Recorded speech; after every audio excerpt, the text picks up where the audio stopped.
Welcome back to the Comics Aficionados right here on the Thinking Critical Comic Book Podcast. Got a great show, lots of controversy in the air within the comic book industry this week. Got a great panel to talk about it all. First up, I do want to say condolences to our good friend Doc, co-host of the Comics Aficionados. I know that you had a loss this week, and there was definitely an outpouring of support there on social media, Doc. Oh, thank you all. I very much appreciate it. I lost my dog of 14 and a half years. Rest in peace, buddy. Absolutely. So that was very sad. Sorry for your loss, but I'm glad you still want to talk about comics and maybe get your mind off of all the bad things happening right now. It is a great distraction to be here. So thank you for joining us, Doc. I know it can't be easy. Next up, we do have Jimmy from Comic Quirks, the comic book teddy bear himself. How you doing, Jimmy? I'm doing so good. I'm only here because I love Doc so much. Well, thank you. Show us solidarity. We do appreciate that. Who else we got in the house this week? We got Uel from Fantastic Comics in Berkeley, California. How you doing, Uel? I'm wonderful. Really looking forward to talking about some crazy subjects today. And like everybody else, Doc, man, I'm there with you. Thanks, sir. Absolutely. It has been a controversial week this week, Perch. But did anyone else realize that you made your face reveal live on Twitch? Oh. No, I didn't. Yeah. Oh, that's right. Yeah. Yes, you did. Yeah. I got an eye for these things. I know what you look like. It happens. Yes. It did happen. You forgot to advertise. That's true. Just quietly put it out there, but that's all right. I missed this. I think everybody missed this. Low-key reveal. Yeah. Yeah. I didn't monetize it or reveal. anything. Yep. No, I think the person who ran the channel didn't even know the reveal was going on, so it was great. They had no idea Perch was behind him. It was great. Yeah. And last but not least, we do have the curmudgeon of critical himself, the man whose shop is in parts unknown. Pele, how you doing? I'm all right. Just kind of here today. Yeah, it's one of those days, but at least I can talk about comics, so it's not a total loss. We've got some interesting stuff to talk about. I imagine everyone's champing at the bit to get to the Warren Ellis thing, but we already had a main topic to talk about, and it'll lead right into that anyway. We are going to talk about today's comic book news media and the kind of the state of it. This is an actual name of an article, Perch. I'm sure you're shocked about this one. DC Comics confirms Harley Quinn and Poison Ivy go down on each other. Yeah. That is an actual name of an article. We also had, in the last week, we had an article about Fables coming from Comic Beat. This is an actual quote from that. You're not going to believe this one either, Perch. This is about Bill Willingham. Although in the naive bipartisan paradise of 2002, liberals and conservatives working on a comic together wasn't as much of a political statement as it is now. Yeah, Heidi just needs to retire. But I know. Yeah. It's the headlines, these stories. I mean, I guess it is the news we deserve. What an absolute shit show this stuff is. To say that Heidi has lost her journalistic credibility would imply that she ever had any. Yeah. And she's been hacked since the day she. Well, this isn't a personal attack show. No. We're going to talk about just the state of the news media. Yeah, I mean, but most of them are. Yeah, it's a bunch of hacks. Is she the McDonald character? It's hackery. Is she McDonald the one who was with that cook girl, like trying to make sure she could push through her fraudulent self? Former editor of Warren Ellis book, but that I guess we'll get to later. What? Yes. And Fails, right? Or just worked with Willingham? Is that what it was? She was at Vertigo for a long time, right? Yeah. Absolutely.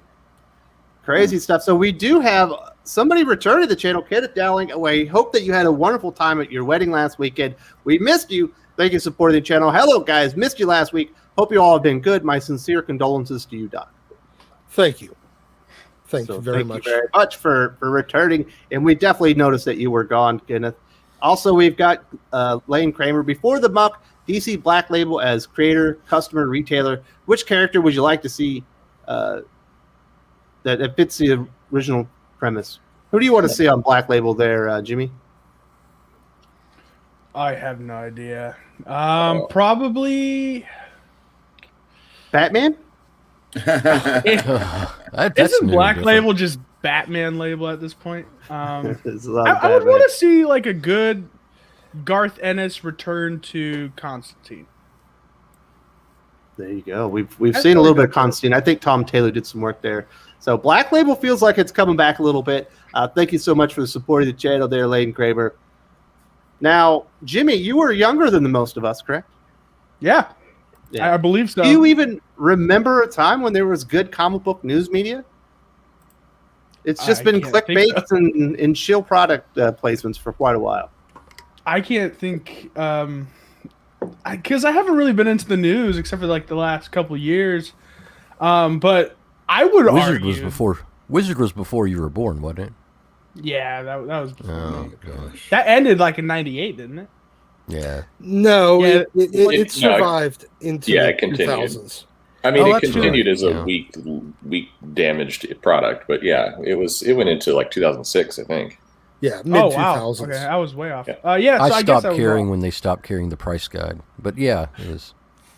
I guess I was I'm alive. glad you brought that up, Jimmy. Doc and I had a pretty good video about the legacy of Wizard Comics and how they kind of burst on the scenes. It was the place to go if you wanted information about comic books. You had a price guide. You had a lot of tastemakers. They were identifying who the hot artists and everything were. Doc, what happened to Wizard Magazine? It kind of led us all to this place. Well, you had a lot of I guess you could say the journalists that worked for them. It stopped being mostly fanboys that wanted to either love or hate things that they loved or hated. And it turned into a recognition that, hey, if we kiss the right ass, we'll get jobs in comics. And it's become basically the default, later Wizard, probably around 2000. That's when it turned into your shortcut into getting an editorial gig or a tryout run on a small book, something like that. That's it turned into Access Media, and you ended up with the same thing you do with the Hollywood Reporter and everything else, where it's your cheat code to get hired when you're really not all that talented. Perch, is that the way you saw the end of Wizard Comics happen, that it kind of morphed into this thing that we just see is what the comic book news media is for the most part? Obviously, there's some independent things here and there, but the ones that have access to all the news releases when they happen and everything is that they kind of just got assimilated into the industry itself, and they were no longer able to be critics. Yeah, I mean the comic news media, like a lot of news, crashed around that time, around 2002 to 2006, and in a lot of different spaces, not just comics. And so the money wasn't in it anymore. The value, the growth wasn't in it for them anymore. And so what it turned into was a lot of what Doc described. It was people who they're not going to make money, so now it's going to be how you get free columns for comics, because that's a big part of it. Most of the people who are doing comic news today and the sites you read, they're not getting paid to write anything. They're getting free comics. That's what it is.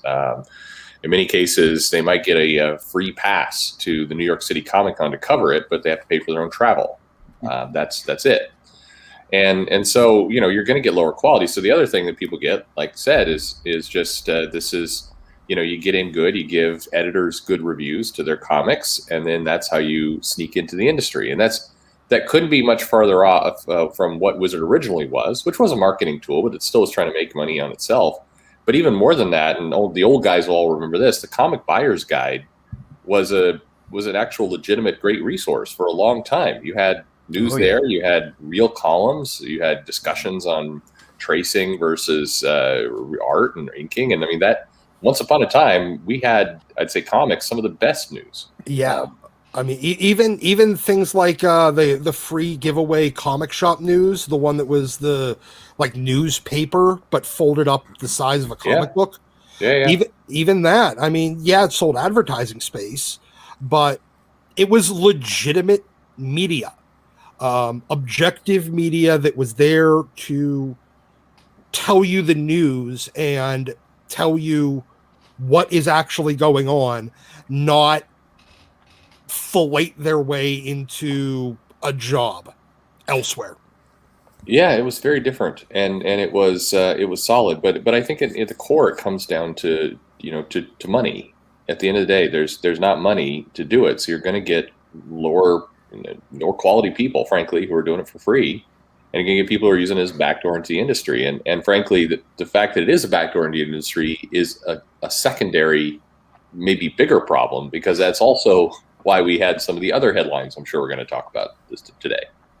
So we do have Wolfstein 3D with the 549 euro super chat. Thank you so much. Isn't comic book media just online media on crack, a business in a market with little money to make, so you get no talent, hacks writing, desperate clickbait? That's obviously a little bit what Perch was alluding to there. Uel, I mean, I'm sure you noticed. Does any of the media that you're getting from comic books anymore like produce any traffic or enthusiasm for books? I don't think really in the store. Most people that come in really, I think, aren't paying too much attention to it.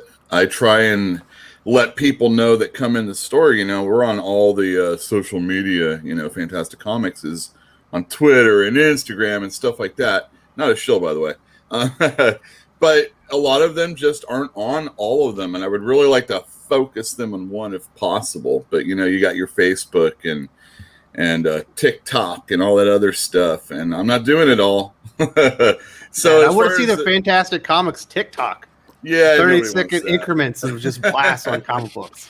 We just do that on Instagram. Uel on TikTok? Nothing sexier than that. No, it's all dog stuff. Then, if it's going to be movement, he's going to do a sexy dance with sword number 6. I can't do the small waist one. It just isn't realistic. Okay, all right.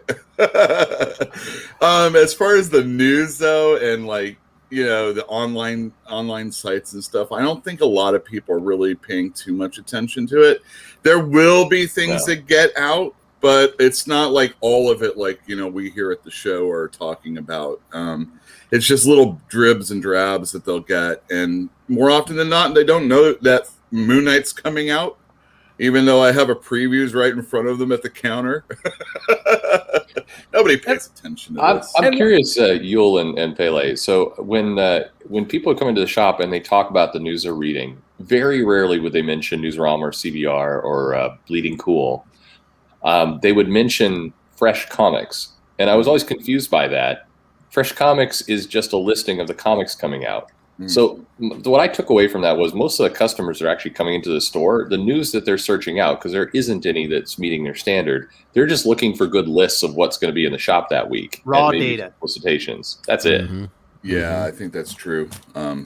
Also. Yeah, we give the large, thick previews magazine. If you beyond a certain threshold of our pull lists, if you have enough comics on your pull list, you get it for free. Yeah, and so we throw that in, plus the Marvel preview and everything like that. And they just want the list. They just want what's coming out, who's going to be on it.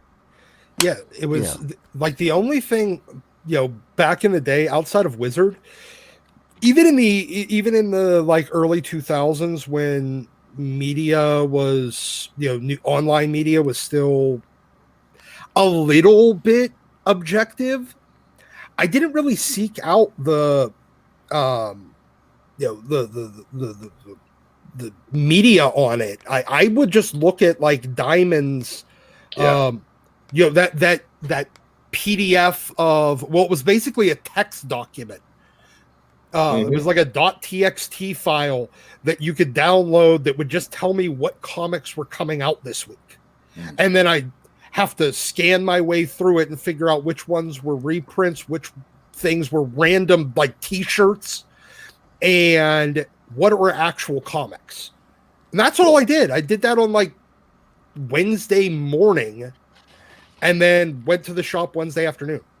And what Perch and Doc brought up because I didn't grow up with this, so it seems like you guys actually look forward to hearing the comic book news sort of thing, and not like have to worry about the news calling you a misogynist if you don't agree that Iceman's gay or something. There was a time when this occurred, where they would just tell you the things that happened. Yeah. Like, here is what is coming out. It's Here crazy. is an interview with this guy trying to get you to buy the thing that he's making. Scandalous. Let me transport you back to a magical time when you could learn about different inking styles on pencilers and kind of how the artists were thinking about aligning people with books. I mean, that it was an amazing fantasy moment. And editors that would sit there and say, and here is how we organize this so that all of these different creative teams were able to make this project and it all come out on time. Like, holy shit. Once upon a time, the publishers would be open with a title that was kind of struggling, and we're saying that, hey, this is about to fall into a cancellation territory, and people should, they were giving their pitch to why maybe people wanted to give it a second shot. That was news. It's crazy. They didn't just call you a racist and then tell you, we don't want you to buy our books. Oh, that just means they care, Doc. They're trying to help you. Articles were not just people going and copying and pasting what creators were saying on Twitter into an article. So it was amazing. And love that, yeah. And media articles weren't just a list of 10 random things that they could shove up their butt. Yeah, or who's going down on who. Yeah. Yes. All right, on that note, let's talk about Dark Admiral March Hare. Been here since the beginning. He's been here as long as Doc has. Thank you so much for supporting the channel. I don't even maintain a pull list anymore. That's a problem, Purge. My LCS gives me a previews and an order form. I'll skim the comic book newspaper. They wrap the books in. Yeah, that's a problem. That's you based your orders on your polls, right? I think this is a major problem for sure. But it is where it's going. I mean, I don't know. This could go into a much bigger conversation around kind of how the music industry transformed into track by track buying, and yeah, I mean, there's some parallels there, but this is a change in comics, and it's not great, but I understand completely why March Hare would do this. I would be a little more akin to doing this. I know that a lot of people are this way. You know, you can't maintain a pull list for a title when there's no confidence that the publisher is going to keep the creative team on that title. I mean, by the time you have it on your pull list, 3 months later, this comic's actually going to get in your hands. It could be a completely different set of people than what you signed up to get. And, you know, I understand. It's just, it's not a healthy thing, but I completely Not to mention, like, if you wanted to read Sword, how many events have interrupted Sword at this point now? Like 3? Yeah, it's not even on issue 10. We had Empire, we had King of Black, and the Gala. So three events in 10 issues. That's terrible. Sword only has 6 issues. It's only on 6 issues. Oh yeah, you're right. Yeah, and it didn't interrupt Empire. We had issue 1, which was essentially issue 0. Then 2, 3, 4 were King and Black. 5 was kind of standing by itself, and 6 was Hellfire. Okay, that's correct. It's over half the issues are tied into all these stupid events. If you wanted to read the Sword book, you haven't even got to it. Well, yeah, as I said before, around issue 10 is when we might figure out what the actual fucking book's about. And then it will be canceled at 12. It's about putting Storm on Mars, where there's conceivably no weather. Makes complete sense. Yeah. If you want to give Jim Shooter at the bottom.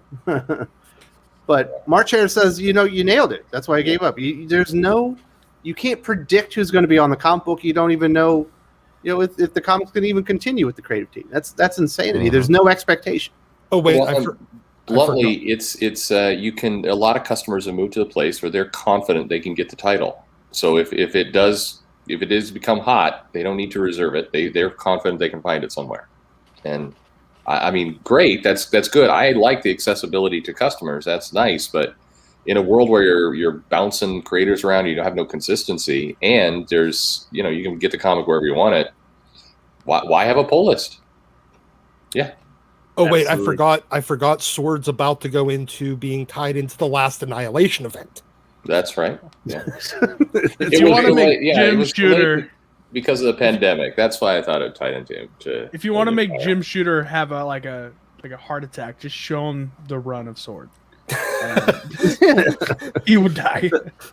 Lade Kramer says, "Give me Jim Starr in the writing X-Men on Mars." That would absolutely be great, and definitely a shout out to Eric Canetti, comic book artist, the man behind Arc Athena. That's going to be coming out in the later part of the year. Going to be excited about that comic book.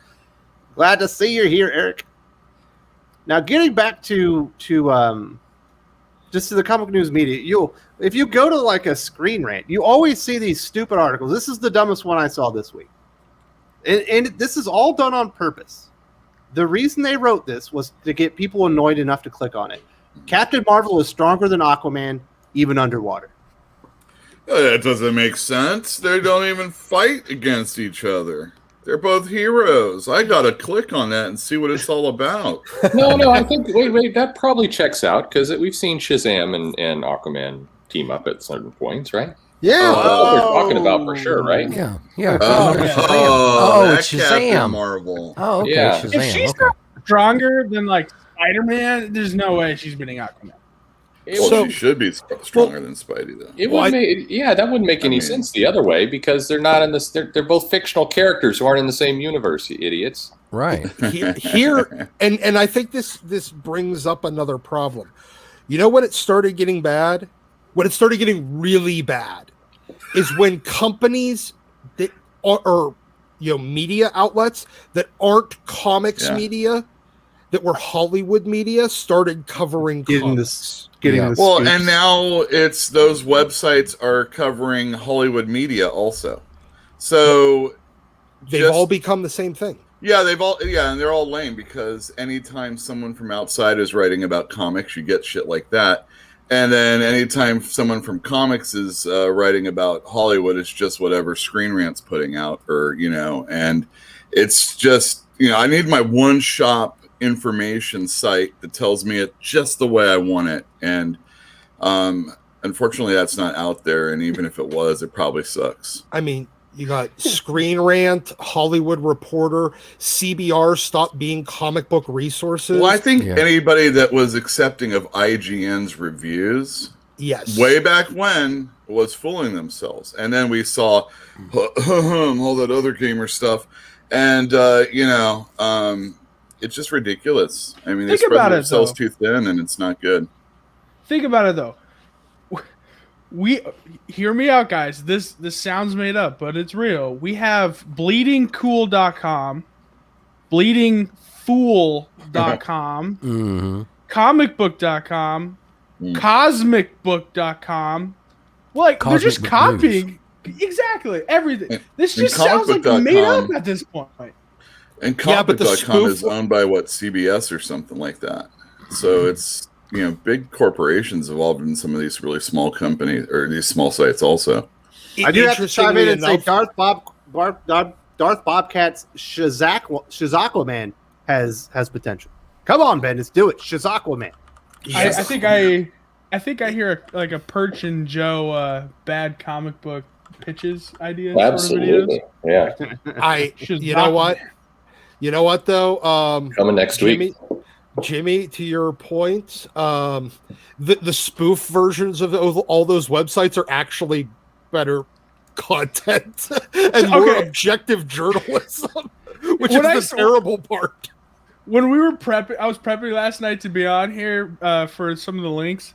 I went to Bleeding Fool, and I was like, what kind of website is this? And I was reading it, and I was like, oh, this guy's going in deep. Like, I was actually surprised by how good of reporting it was. It's now whether or not it actually holds up the standards, but it seems like it's actually covering objective news.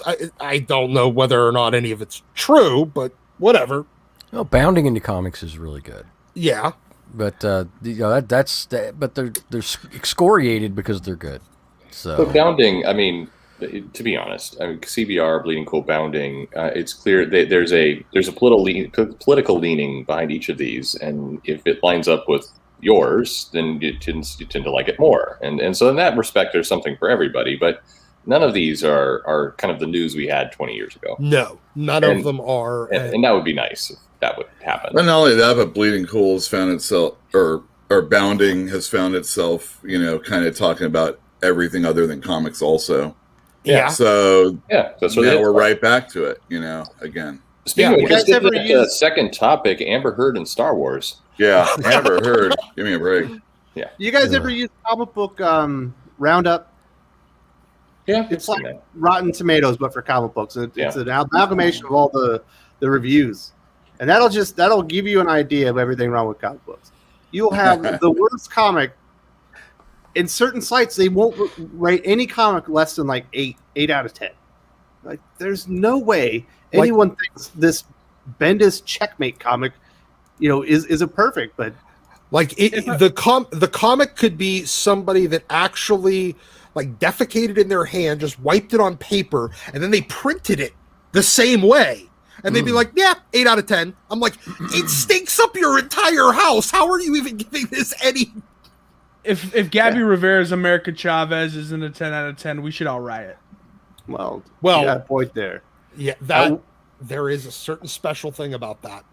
Wolfsteed 3D says BuzzFeed the other day defined itself as a tech company. So I guess everything goes now. Man, Perch, what are you going to define your YouTube channel as a tech channel? I mean, I'll tell you, it's just a short but weird story about some of this stupid stuff. I read this article that said, hey, if you want to drive engagement with your videos, this will tell you how stupid all this stuff is. Mispronounce things. And I said, that's the dumbest thing I've ever heard. No one, that makes no sense whatsoever. But I bet somebody who was helping me out, I'm like, I'm just going to mispronounce some names. And sure enough, the hits go up on the videos, and people in the comments are like, you dumbass, it's pronounced this way. This is how this creator's name is pronounced. And I'll be damned if it is not dead accurate. And that's the same logic that Bleeding Cool and Screen Rant and a lot of these places are used. It's like the Captain Marvel Aquaman. Yes, it's an absolutely dumb premise, but it's just bait. It's the hope is that 90% of the people reading it are going to say, well, that's frustrated enough stupid. People. And you have to say it. That's all what culture is. Taking that, I'm going to use that. Start mispronouncing stuff. I tell you, it's half of my channel is an inner joke. I'm the biggest Superman fan in the world. Yeah. Damn it. I am Superman. I am redefining myself as a philosopher. Moving forward. I said I did a video where I kept saying the word niche as niche, and people lost their minds. There's so many comments. Say Deus Ex Machina instead of Deus Ex Machina. Yeah, it was a crap video, and yet everybody clicked on it. But that is the illustration of just what a lot of these people are doing. I don't even think Perch is real at this point. I feel like Perch is like some sort of spirit animal guiding us. Did a space reveal on Twitch. What are you talking about? I didn't see it. Put it in the link, and I'll watch it right now. Listen, hey, you weren't. If you didn't catch it, that's on you. That's not my fault. By the way, that's exactly why I say Ta-Nehisi. By the way, I commented on that picture. You said you were catching up with Chris Claremont. I put a specific person I thought might be you. Was I correct? No. Damn it. Yeah, there'll always be Kamala Harris to me. There you go. It is Kamala. So we got Neo Star Productions, CBR versus Sequential Art Resources. You heard it. You heard it here first, people.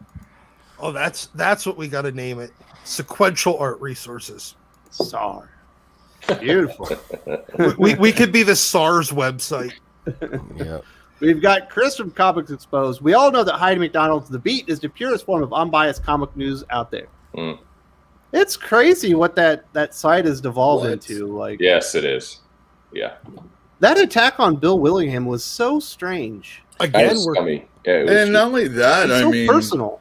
I was very upset because we can't have bipartisanship. It's like we can't have any sort of conversation with anybody else. Because that was a pie in the sky dream in the early aughts. And it's like that's what we were sold this last time. it's what people sort of want, you know. And I don't know. It was very upsetting to read that article. All right, hear Again- me out, guys. Hear me out. Wouldn't it be crazy if news sites just reported the news? I know. You're It's talking weird. about something very revolutionary here. Well, I mean, you can have an editor's note, you know, but it doesn't have to be in every article. You know, you would think it's about. Oh, we need to make money. We need to get clicks. We need to blah blah blah and all this kinds of. And to a degree, it is. You know, hate clicks and such. But you have to wonder at what point is our news sites just going to go under? That they just run out of money. And I have to think that it's close. Now it's got to be getting. Well, they down keep to the getting felt. they keep getting sold for pennies on the dollar. So Yeah, you can only be sold for like nothing so many times. Perch, at what point did DC and Marvel recognize the problem that it is and just kind of get out of this business and stop giving them these kind of exclusives? No, I think they cut back, but I mean, to them, I mean, keep in mind a lot of Free exposure. the comics are coming from editors. In a lot of cases, the editors previously worked for these companies. I mean, or did news. They came in through the same thing, so they're just continuing the cycle. I mean, Kelly Thompson worked at CBR, and Donny Cates worked at Bleeding Cool. Once upon a time, they did articles there, and so these friendships and these things maintain. Andy Curry, long relationship with Bleeding Cool, and so that's it just continues to happen. But why are we not talking about Kathleen Kennedy and her future? and we are Those clicks, hit like button, everybody. Smash it like Kathleen Kennedy. And we are back to the old video from Wes that he still has pinned on the channel about Comics Alliance being the patient zero of current comic book problems. Absolutely. We got Darth Bobcat. Amber Heard and Brie Larson should be replacing Kathleen Kennedy as the head of Star Wars. Say they think Luke Skywalker should be trying. Click here. Click, and like Perch said, click the like button like you thought it was, Kathleen Kennedy or whatever. So Now that's a headline. We've also got a super chat from Beleaguered Servant. Thank you so much for supporting the channel and being here with us today. We're having a great conversation. We're about to get into the Warren Ellis stuff. We also got Dark Admiral March Hare with $10 super chat. Thank you so much. It's very generous. Off topic, but I wanted to thank the Slab and Raw crew. I wish I could buy y'all a shot of beer or a cup of coffee. I saved the videos. I'm legit taking notes. It's a great resource. Thank you. Thank you. Yeah, we enjoy doing that. That's a passion project right there for me.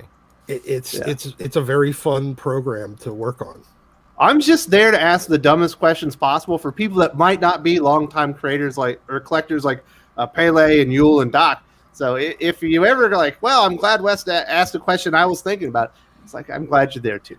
I listen to it on Spotify. I don't know if other people do, yes. but it comes out on Tuesday on the podcast. That's right. Hey, you know what? There are no dumb questions on collecting. Yeah. There's probably just dumb answers from us. There's totally. There's no dumb questions. There's no stupid questions. There's just stupid people. So I'd argue there are stupid questions like, "Hey Doc, do you want to be on this video?" Yeah, sure. That was the worst mistake of my life, but hopefully, and I think it'll be within the next 2 or 3 months, the Slabbed and Raw series will be streamed live on Sundays. But we haven't quite got there. But we are enjoying it. We are perfecting it. And we are looking forward to keep bringing that because that's one of the highlights of my week. So thank you very much, Dark Admiral March Hare. I hope you are getting a lot of resources from that. Kenneth Dowling, hit that like button, folks. Absolutely. Smash it. Nail it like its name was Kathleen Kennedy. He's just pandering at this point. I can tell. Oh, my goodness. All right. Does anyone else have anything to say about the comic news media before we get into Warren Ellis, which kind of covers this too? We should fix that. All right. Or we should set it on fire. No, we should fix that too. We should fix the comic book news media. There's got to be some place where people can go and just get the information that they want and the resources they need to be for the comic book. ICV2 was brought up in the comments, and I agree. It's a pretty dry site. It talks about the industry. Well, it's more like the business side. You're not going to get a lot of well, you do get some announcements. Well, you do. For the most part, it is just, hey, this is going to be a title coming out, another miniseries, et cetera, et cetera.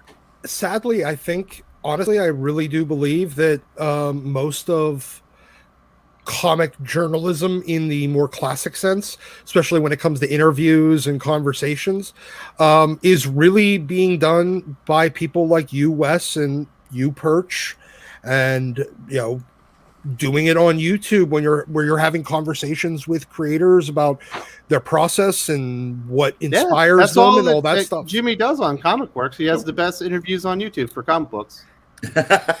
You hear that, Perch? That's a slap. It's a well, if I ever planned on anything, right? It's going down. Hey, Uel Carter just took one of my guests. Like I have on like quite a bit, and he was just like, "I'm taking him up." That's what I do. I take other people's guests. I was able to have Ben Templesmith on the show before it all went to hell. I'm just saying. Well, speaking of Ben Templesmith, let's talk about the enormous controversy that I don't believe he started. He put up the image and said, "Hey, we're going to continue fellow Image Comics with Warren Ellis," and you would think, Perch, that they had no idea that they wanted to continue this series at their publishing line. It's unbelievable, isn't it? I mean, all this is pretty unbelievable, but it's maybe predictable that it was going to hit this. But yeah, I feel really bad for Templesmith. I think he just wants to finish a comic, and he's a very talented creator, very very high imagination, everything else, and he definitely is not loving any of this. And all he wants to do is complete a comic, something any true comic fan, regardless of any of the rest of this stuff, would understand. Because who likes having a comic book just end in the middle and not finish the story? Everybody wants to finish the story. It's the most natural thing for anybody collecting comics. And so that's very disappointing that's where we're at. And people are acting like Ben Templesmith just pulled this out of his own ass or something. Obviously, there have been conversations about this. Yeah, for sure. Here's the thing. 2 days prior to their announcement yesterday, saying they're not going to work with Warren Ellis anymore, they were asked the Image was asked by like some sort of like news website media, I don't know where but they basically said, yeah, it's coming out, and then they go, okay, so why is it coming out if Warren Ellis did this, and this? And Warren Ellis. Like, that's what I said. You said Ellen. Oh, my bad. Well, but why? So it was coming out. They knew it was coming out, and then they get asked the gotcha question of, why is it coming out? If Warren Ellis did these things to women, and they're like, well, we have no comment on that. And then 2 days later, which was yesterday, they came out with it saying we're not doing it. So what happened in 2 days to the point where obviously there was a meeting up at the top? We'll get to that. We do have a couple of super chats we need to get to. We got Lane Kramer with the $10 super chat. Can we just spend 2 minutes and say Warren Ellis is sort of creepy? Other creators, watch out for what you say on social media, then speculate on how many years before Josie is editor-in-chief of Marvel Comics. Warren Ellis, what he did was wrong. It was creepy stuff. There's no denying that. Mm-hmm. I agree. People are I hate the way this conversation goes, which is, well, what was his crime? Well, no, there wasn't a crime. You can get fired from your work without committing a crime. That happens all the time. That's the majority of times when you get fired from your job, you haven't committed a crime. And just think about your work. If you had somebody in your office, in your company, whatever it is, and they were saying, hey, send me a picture of your boobs and I'll get you a promotion, that person would get scolded or fired. That's against the rules. HR would step in. But that assumes that the other person wasn't like, hey, if I send you a picture of my boobs, will you get me a promotion? Which also happens in this case. Sure, absolutely. No, but that's why you have HR departments who deal with this stuff and in a mature way handle it. The way it's not handled is how comics did, which is there was no internal investigation. Instead, they just handed the entire thing over to the court of Twitter and let that decide what was true and what wasn't. That's the screwed up part here. Here's the thing, though, as well. Both of them were consenting adults. Yes, it was like dumb of Warren Ellis to like say, hey, show me your boobs or I'll get you a promotion. But if this all could have stopped immediately, as if that first girl just went, no, you're a scumbag, and then went and dealt with it. If But you read the he saw- testimonials, the women that said, "I don't like this conversation," he stopped. Yes. Yeah. That's in the testimonials. When they said no, he didn't go any further.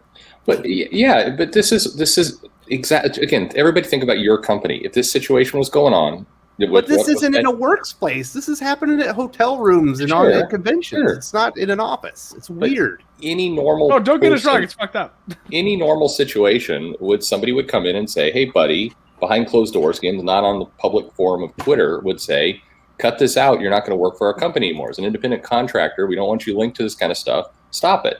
Look, that would be the normal approach, and that's what should happen. People saying he did nothing wrong here. Yes, he did something wrong here. This kind of behavior is not at what's going on not what's going on with this. See, I disagree. I don't think that there was really any improper behavior. Look, he's a pickup artist that had an appeal for threes.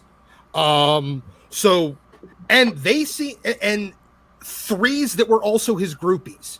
This is no different than any rock star hooking up with his groupies that want to hook up with him and then leaves them alone later. Like, this is not harassment. This is literally harassment is not leaving people alone. This is him ghosting. The one thing I'll say is rock stars don't have to work so hard for their groupies. And, for a writer, he shouldn't have to, steal his own lines, to continue. It's like, come on, change it up a little bit at least. So we do have a super chat from Comics Exposed. Chris, thank you so much. It's very generous. Warren Ellis did nothing wrong. I think he was creepy, but I think in the sense of the workspace environment, I'm not sure that he did anything wrong. I don't think he did it on any company time. Image has no right. Here's what I think you and I disagree. Based on previous creators' actions to not publish Fell. It's their company. They can publish what they want. Yeah. For whatever reason they want. Let Ellis and Temple Smith finish their story. It's sad that the only creator that came out for Ellis is Temple Smith. The thing is I agree that Image has a right to do that. But in that comment with the previous creator's actions, what this does is it opens up the conversation for all the other shitty people that are working for Image right now or recently have been published. And it really, what this does is opens up the door. And then, what about this person? I feel bad for Daniel Graham. They happen to know more. Everyone's talking about you next. And we've seen that. We've seen that in those tweets that got people for Image to say that we're not publishing Fell.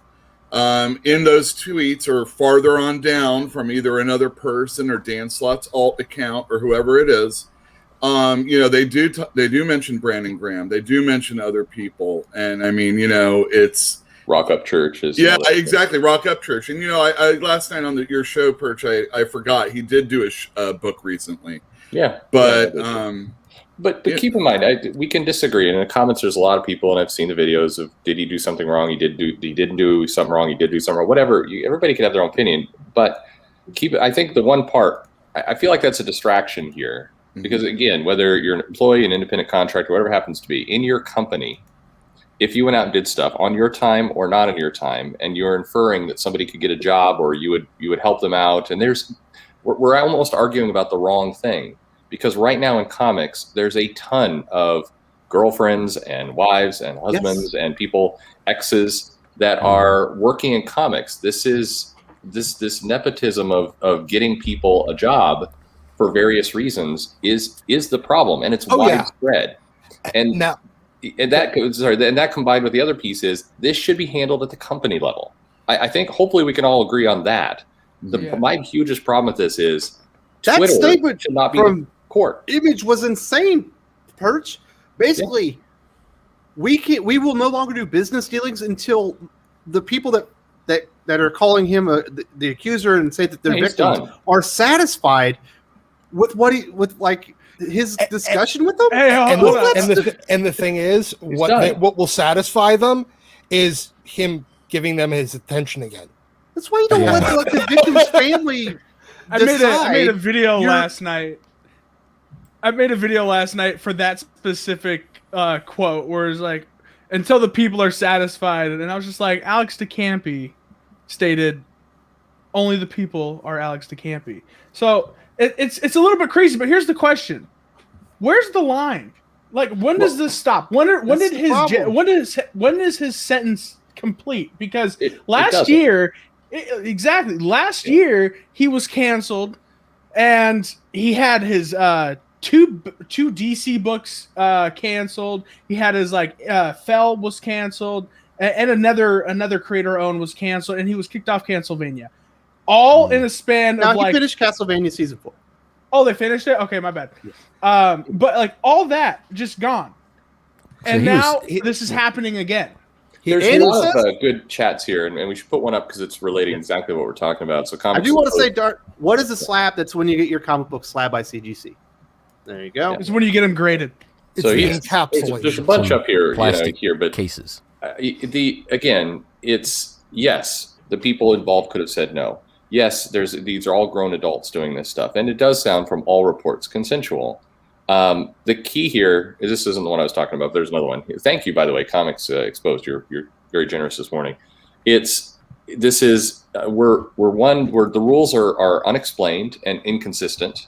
There's other people, plenty of other people with Mark Waid. I mean, even Jim Lee, which is what he has things like this going on. There's plenty of nepotism in this business. It runs kind of rampant and unchecked. Yes, a lot of other businesses have it, but they also have HR departments in theory to try and stop that. Now, sometimes they're successful, sometimes not. But in comics, we're just saying, well, let's just decide it all based on crowd feelings on social media. That is the most screwed up part of this because, to your point, Jimmy, there's no road back. Like there's no clear sign back, and this doesn't stop anything. If you don't like this behavior, it will continue with others. But this is the reason why you need to have a line where, see, our legal system has that, and if there's no crime, then you can't punish people without a legal system under which there's a structure. That's the point that I think a lot of people are making. Well, no, I mean, I think that's the point here. All right, guys, we got to get to these. We got to get these super chats and acknowledge them. People have put in their hard-earned money, and we're going to get to them. We also got Comics Exposed again. Thank you so much. You're being very generous. Obviously, very passionate about this subject. I support Warren Ellis, Scott Snyder, and James Tynion are scum of the earth. The audacity to think that they're above the rest of the comic industry is appalling, and their recent remarks represent how truly evil they are. I don't think that they're truly evil, but I do think that they're scared.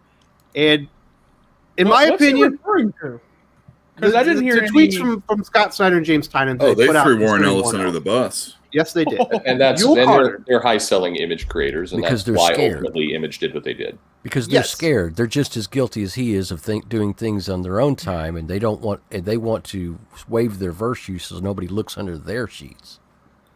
Yeah. Yes, this is not going to absolve them if someone decides to come for them, Uel. They think that they're protecting themselves by being allies, but really they've just moved themselves one notch up the list because Warren Ellis has now been dealt with.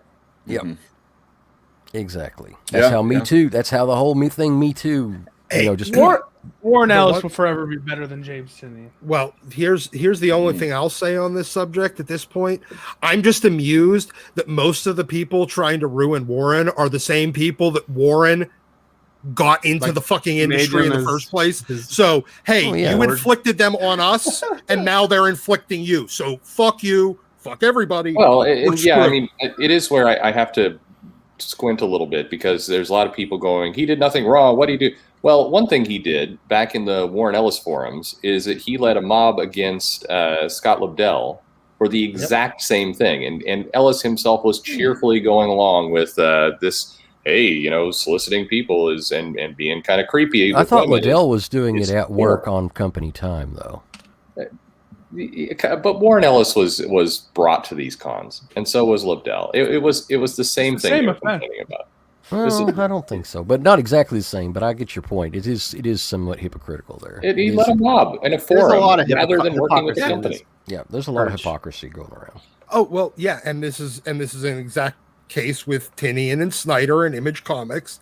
They're jumping on Warren the same way Warren jumped on Lobdell to cover his own skeezy bullshit And now they're the same people that I guarantee have skeezy bullshit and skeletons in their closet that did the exact same crap or going after Warren. And whenever it's their turn, well, fuck them. Who cares? When it's I mean the accusers. Okay, guys, we've got so many super chats. You have no idea. Yeah, I know. All We have right. to go through all of them. Speed through 'em. We're not going to speed through them because this is a lot of money here. People want to hear us talk about these things. Yeah. Beleaguered Servant. I'm expecting to see a Warren Ellis show up at Blackgate Penitentiary in some Batman story, probably from James Tynion. Probably. Yeah. Maybe he won't be named that, but he will look like it. Are We you also sure it's have- not a Tom King story? That It'll might be- do that. Tom King's so off of Batman, it's not even funny. He will look like a hairy potato in a jail cell. We've also got Chris from Comics Exposed. Ellis did nothing worthy of being permanently canceled, like what so many of these women and creators are claiming. If it was legitimately long, they would have been a legal case against Ellis and what he did, but there are none. That is very true. I definitely think that what should have happened is the company, if you have active work, should have investigated and should have been done professionally, like it would have for any of us in the company. Except for That's the problem. There should be evidence. There may be. I mean, there are pieces. It should be run through the company. And if comics, the business, a lot of people, we talked about earlier with news, really want this solved. If you really want this to go away in comics, then that's the way it has to happen. It has to happen more formally. It cannot happen by who Twitter is pissed at this week. Doc, you're an No, HR that's guy. not- You're an that's HR not- guy. What do you think? I'm thinking that first of all, none of these people are employees. They're all contractors. So That makes Good it luck. hard for sure. Absolutely. Also, but this addition- comment is not entirely correct, though. Like, if they said if he did something legitimately wrong, there would be a legal case against him. Not entirely true. These women could have not pressed charges either. Right. It doesn't Because have to they're be like, well, criminal. Yeah. I On did the say yes. website, it says technically nothing criminal happened. They Yes, admitted they that admit on that. their website. this is So they're just spurned and angry. Yes, it's pissed off groupies that didn't get the clout that they expected out of this. Well, I think Sorry. they're more than groupies. These are technically peers. These are a lot of these are And- women that were and a working in the lot- comic industry. And a lot of them, when he was hooking up with them, they were groupies that became part of the industry. And they didn't get big enough. And now they regret it. Sorry, that's what this comes down to. No, they're not. I don't think they even regret it. I think it's just, oh well, this is a mechanism by which we can get some type of attention. So maybe we can get more credit. So we also got Chris from Comic Exposed again. How come the rage hasn't been revived nowadays against what Wade did with Devin Grayson? Where's the rage against Jim Lee for sleeping with Ali Garza's wife when Garza was working for Jim Lee and left Garza? This is garbage. Like, there's a history here, Perch. I mean, you had an entire the Eddie Berganza thing. Everyone turned their eye away from what was happening for a very long time. Not just turn their eye away. I mean, this is the very frustrating piece. If you mentioned, I did, and others, that there was a problem with Eddie, like and an actual legitimate in office, it's an employee problem. They attacked you. I mean, some of these people who are after the big names we just talked about, who went after Ellis, aggressively attacked you if you made comments to defend Berganza. They did not care, and that's what makes me a little bit that's why I'm irritated about this entire topic, because there is a problem in comics. It actually should be solved, but none of this is doing it. And there's some of tons the names. people speaking out against Ellis are specifically doing kind of what Ellis got accused of, where they're hooking their people that they have relationships with better paying jobs in the industry. I mean, I talked to you about this, Wes. I was at this con on Sunday, just less than a week ago. I was having a good chat with Claremont, and we were looking across the hall at a younger creator who has a current book with Image, who's a name, and he was absolutely taking selfies with fans where he's like, oops, my hand went on your boobs. And it's like, you are absolutely going to be this guy in 2022 and 2023. 100%. And everybody, and Jim Starlin walks up and he's like, oh, he's doing it again. It's like, yeah, everybody sees it. Everybody does. But no, but he's a rising star at the moment. So it's like, let's move on. So Image isn't going to put out a press release on that one? It's coming. It's all coming. Here's Not the every. thing. It's a shame that nobody else is like Keanu Reeves with hover hands. That's the best way to be. I am now. I'll tell you though, Admit- there's some absolute creators who have photos of this writer doing this kind of stuff on their camera roll, and You know. So they're selectively choosing when to release this information. Yes. For Yes. what, Perch? Why? I don't know. Leverage. It's I don't know. whatever it is. They believe that it's going to be most useful for whatever their goal is that day. Well, then if It I could be shouldn't the care choice- about it now, if they don't care about telling me now, should I really care about it later? If Or it's if not- it's that, maybe we should just raise the whole industry and start all over. Yes, because That's a good or stop giving a fuck about this stuff, because if the quote unquote victims only give a shit when it's effective, when it's useful for them, then we shouldn't give a damn whenever they think it's effective. I That's don't kind care. of Look, rolls into it. this should go to where it belongs, which is go to the employer, let the employer do their Yeah. investigation, work it out. That's Mhm. what Yeah, we you're would right. want in But- our companies. Honestly, this whole website thing feels like a bunch of pissed off ex-girlfriends and hookups. Mhm. If mine, I'll be straight with you guys here. You guys can cancel me now. If my ex-girlfriends and ex-hookups wrote a website on me, I guarantee it'd be fucking worse than what Ellis said. Oh, I don't And doubt it. by the way, yeah, so some people in chat, to Critical Blast. Yeah, I'm not calling them out on a YouTube channel or Twitter. I'm not going to contribute to the same crap. I am absolutely, and others will. I mean, you know, it will be done. It'll be dealt with in the appropriate way. Whether the companies do anything with it, who knows? And again, I'm not going to spread it out on Twitter. I'm just saying it'd be nice if this stuff was consistent. That's all. That's what I would like for comics. Ron B says if Ellis needs to be canceled for these actions, then so do all the women involved. That's one of the A issues good here, number too, of them. in my opinion, is the agency. We all have agency and responsibility for our own actions once we get to a certain age. Mhm. Yes, Yes, there is also- emotional manipulation happening from one side, but I'm certain it happened from the other side as well. Well, it sounds like they were trying to get something. Some of them were. Some of of the women said no, and some And- said yes. and so he if stopped. the women that said yes had the balls enough to say no, none of this would happen. They just come out and say he's a creep. Yep. But I mean, that's ultimately, I don't know, whatever. This, He did. He was a person this- with the large following, a lot of sales in comic books, and large, and perceived to have power and influence. When Okay. I hear that like ladies are going So for Warren Ellis, the first thing I think is him, and that's it. We see the because picture, like yeah. now the problem is on you because you want to hang out with Warren Ellis, and Like this whole conversation's weird though, because like I'm saying one thing, but then when I say it, I'm like, but on the other hand though, like he shouldn't have fucking done it in the first place. No, Yeah, they're all guilty. But it's like Doc said, you know, in a relationship, whether it's long lasting or not, there are going to be times in the day or over the week where, you know, under the magnifying glass, it might not look so wonderful. Yeah. And with all your exes on one page or people Jesus claiming Christ. the same thing, it looks really shitty. you But put over them in the this, same room. you know, and I mean, I've never done anything like Warren Ellis, but I have sweet talked I've people. You know, yeah, I have written a letter or two. I've made a I've- cassette tape, whatever. Yeah. You I've know, hooked up with random chicks that Okay, Doc, that- this isn't Oh, about you're you, you're a bro. stallion. no, I Let's get talk about Chris from Comics Exposed. What this truly reveals is that the comic book industry has no room for change. No one can redeem themselves in any way. Who wants to live in and work in an industry like that? Where's the forgiveness? Where's the redemption? And that's a big problem I have with this Uel. He stopped publishing. He didn't get to publish a new comic for a year. In his statement, he said he went into therapy, personal therapy, to deal with his emotions. He talked to people about the things that he had done. But because it wasn't specifically what this website said he needed to do, it's like he took no actions or any responsibility for what he did.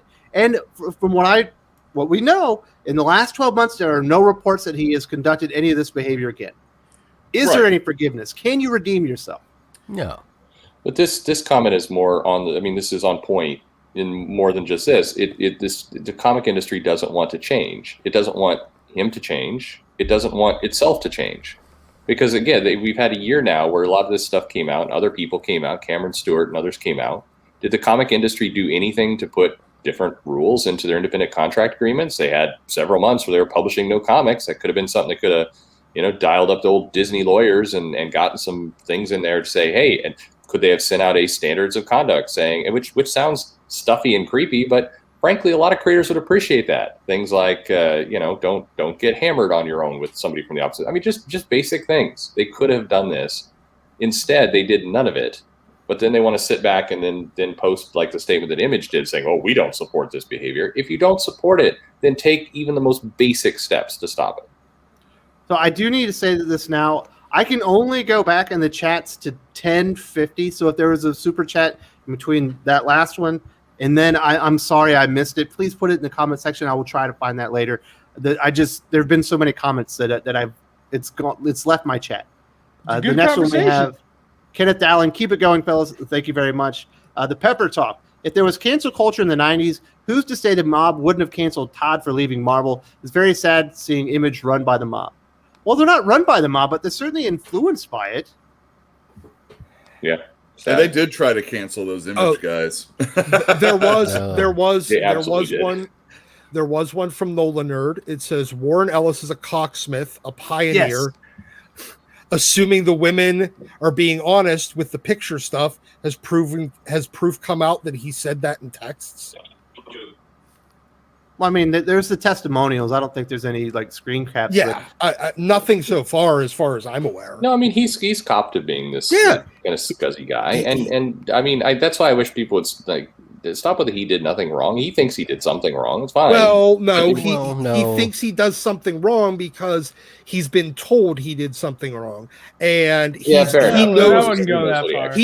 the culture won't let him continue working, and the industry won't let him continue working unless he throws himself on the floor and begs forgiveness and claims he did something wrong. Right. It's crazy. Louis C.K. did way crazier stuff than this. I know.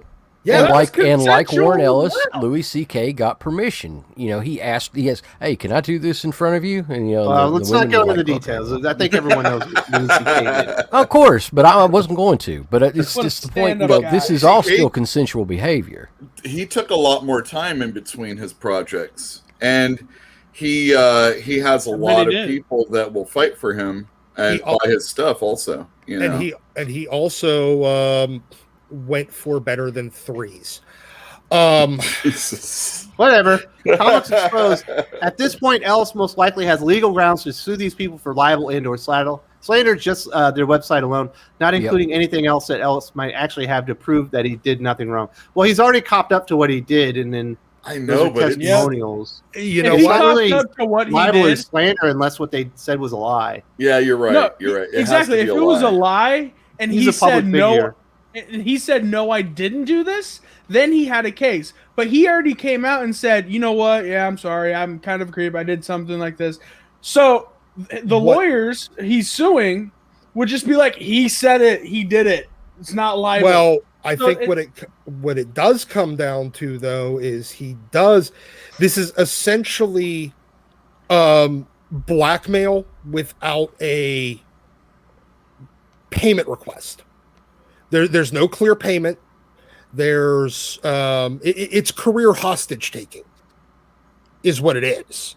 His career is being held hostage, and he has no idea what the ransom is. Well, I'm pretty sure he knows what the ransom is. No, he doesn't, because it changes every fucking day. That's what I just said. It's his dignity. He has to go out there and embarrass himself in the public. Yeah, forever. Whatever it is. But what I mean is, like, what kind of quantity are we talking about? Are we doing it? He thought it was for a year because that's what everybody else has been. And then he comes back and they decide, no, it's not. So the minute he's done with whatever the initial punishment was, they just decide to add another one on. Yeah, it's crazy stuff. So I don't know about this. I'm not a lawyer, so I'm sure it's ex post facto punishment. Warren Ellis has a legal team to look into that. Dark Bobcat, Tynan in a few months. Something is killing my sales. I don't think it really will. Do you, Perch?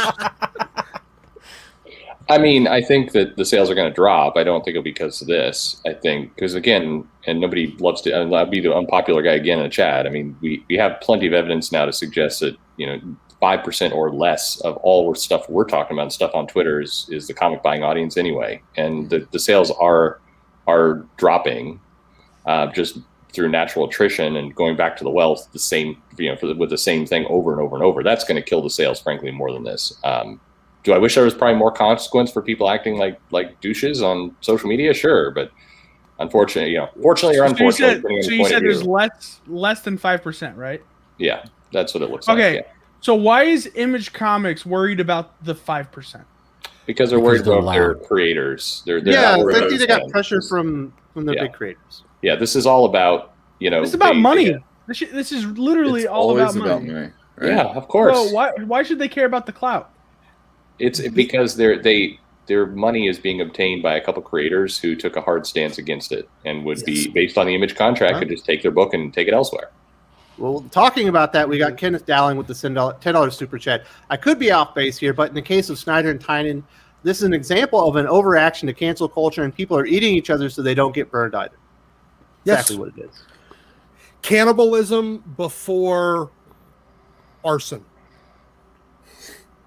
Before the plane goes down. Yeah, it's cannibalism before a plane crash. Like instead of remember that movie Alive, where this is where they just start eating each other before the plane crashes. The Argentinian soccer that movie got crashed in the Andes. True story. Yes, the guy ate his mom. Yeah, I watched that. Well, he didn't eat his mom. Someone else ate his mom. But sorry, still, he gave them. You're right. Come on. Yeah, but still, he wasn't a savage. Yeah, it would. Instead, they're before the plane even crashes, they're starting to. Yeah, it's more like that plane scene on World War Z. No, it's the thing is these creators have to realize these aren't your friends. Being an ally will give you no protection in the end. When it's your time to get called, it's your time to get called, and hopefully you get the Sean Gordon treatment, where the claim is so ridiculous in nature that everyone can defend you, without feeling like they're going to attack themselves. Also, why did the two Batman writers decide to come out? Because they have an Image Comics. They're two of the highest selling Image people. They're like the most high profile creators at Image outside of Todd. What's their pals? Yeah, Tynan is a Snyder protege. And like Wes said, they're moving to the top of the getting in trouble ladder, right? Mm-hmm. Well, one of those, yeah. It's for crazy. Snyder, though. By the way, well, Snyder's been yelled at before, right? Yeah. For his eyebrows. It's just ridiculous. Yeah, no, he got in trouble for not. What was it? That boosting a message because he was spending time with his family. Oh, that's right. And that's another reason why he probably came out so quickly about this, because he took a weekend off that time. He didn't want to get Antost again. Yeah. God forbid he goes on vacation with his family. Well, you don't want to do it during a scandal. That's the worst time. That has nothing to do with you. We got Lane Kramer. Can the comic companies like DC, Marvel, if they set up a contract, could they restrict when a contractor uses social media if they use it at all? Yeah, if they're real employees, right? No, you can do it with independent contract. I mean, you can control what's in that agreement. Now, with independent contractors, the biggest thing is if you're going to have somebody at that state, you can't, and Doc could weigh in on this too, but you can't have somebody's independent contractor with the same responsibilities and hooks as somebody's. This is why they don't give independent contractors stock a lot of the time, because it sets up a more tangible tie to the company. And companies back in the 90s and the 80s were using this to dodge giving them health insurance. So it's kind of the well, they don't wear uniforms. Yeah, you wear your own clothes. But absolutely, in this case, standard of behavior, and the kind of the confusing part to all this is both AT&T and Disney have this in their agreement for independent contractors, that if you're at a con or at an event and you're representing the company in any way, meaning not even them, paying you to be there, but you could be associated with it, that there is a standard code of conduct that is the extension of how you're expected to act in the office. Yeah, so, there has to be a sunset on it, a start date, an end date. For when they would have control over that. Sure. They would have to. It essentially treats you like a limited term employee to a degree, but at the same time, it also disassociates you with the company. It's kind of the company gets what they want, and basically you end up getting better compensation as a result, like money wise. They pay you. They pay you for temporary silence on your Twitter or to control what you're able to use on social media. Yeah. We've got Marigo and with the £2 super chat. How do you keep your integrity working in comics? How do you do that, Pele? You don't. You sell your soul. You've got to be like Keanu Reeves. I mean, like I was talking about that before. You've got to not only be virtuous, which he is. He seems to be a stand-up, genuinely decent person in the bowels of Sodom and Gomorrah, Hollywood. And he's a decent person, and he lets people know that he's a decent person because you can see his hand like a foot away from the girl. You know, he's got that keeps them from out of the spotlight. How do you keep your integrity? That's the point, though. You have to show that you have integrity, as well as actually have integrity. You know, it's not just you have to have the receipts. You have to have the receipts that you behaved well. And I think you have to be willing to be ostracized from the group to have integrity. Yeah, and you do. You have to be willing to forge your own path, because if you go down the path that everybody else is going down, sooner or later it's going to just tear you down. It's going to destroy you. You do what Murphy did. You just get off Twitter. You get off social media. That's really the best thing to do. Yeah, you can't engage with the mob, because sooner or later the mob will come for you. No value anymore. Chris from Comics Exposed. Ellis is a legendary writer, has been the most influential writer in my comics history. Ellis gave us the comic equivalent of the Matrix with the authority. Modern writers don't even compare at all to his writing ability. Well, that probably doesn't have anything to do with this, but certainly that was an enormous scalp they got, Uel. Enormous scalp. Oh yeah, sure. Wow. Yeah, I mean, Ellis is fine. He's a good writer. I wouldn't go as far as saying legendary personally, but I'm also not going to say all these bad actions of him makes him a bad writer.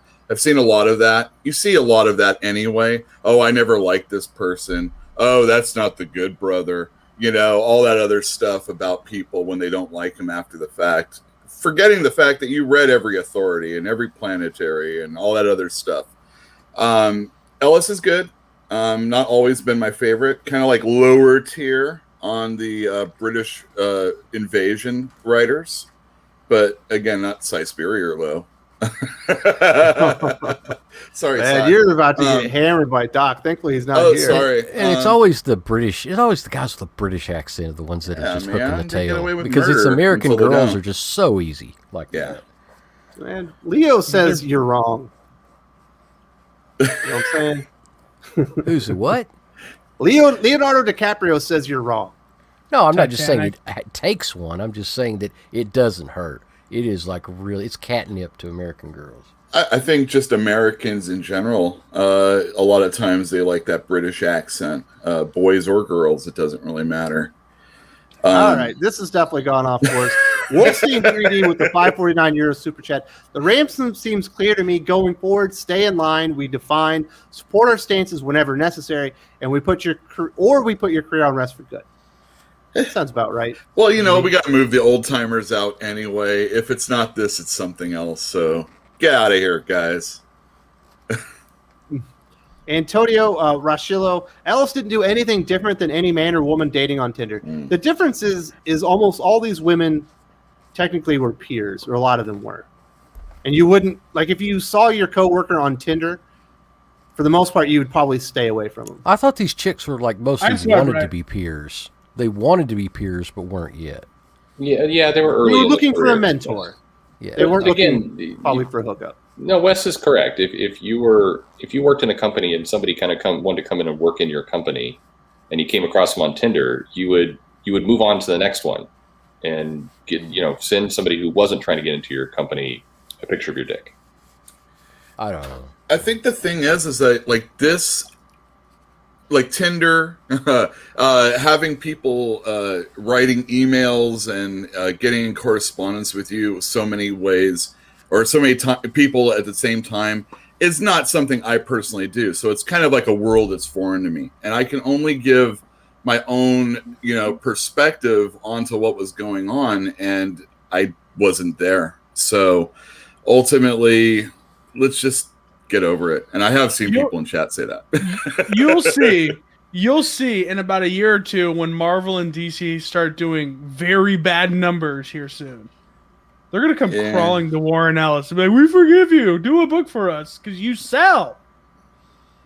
Does he really sell? He hasn't sold in a while, right? He made Wildcat sell. Yes, he sells. No, but it's been a while since he put up anything that went over 40K. Yeah, I mean, I read some of his recent not image Wildcats, stuff. Wildstorm book, not Wildcats. Wildstorm sold quite a bit. No, that Wildstorm book terribly, my friend. That was like 50,000, wasn't it? Like 50,000? No, No. like Maybe 20s. he was lucky. There was also an Eisner nom too, so.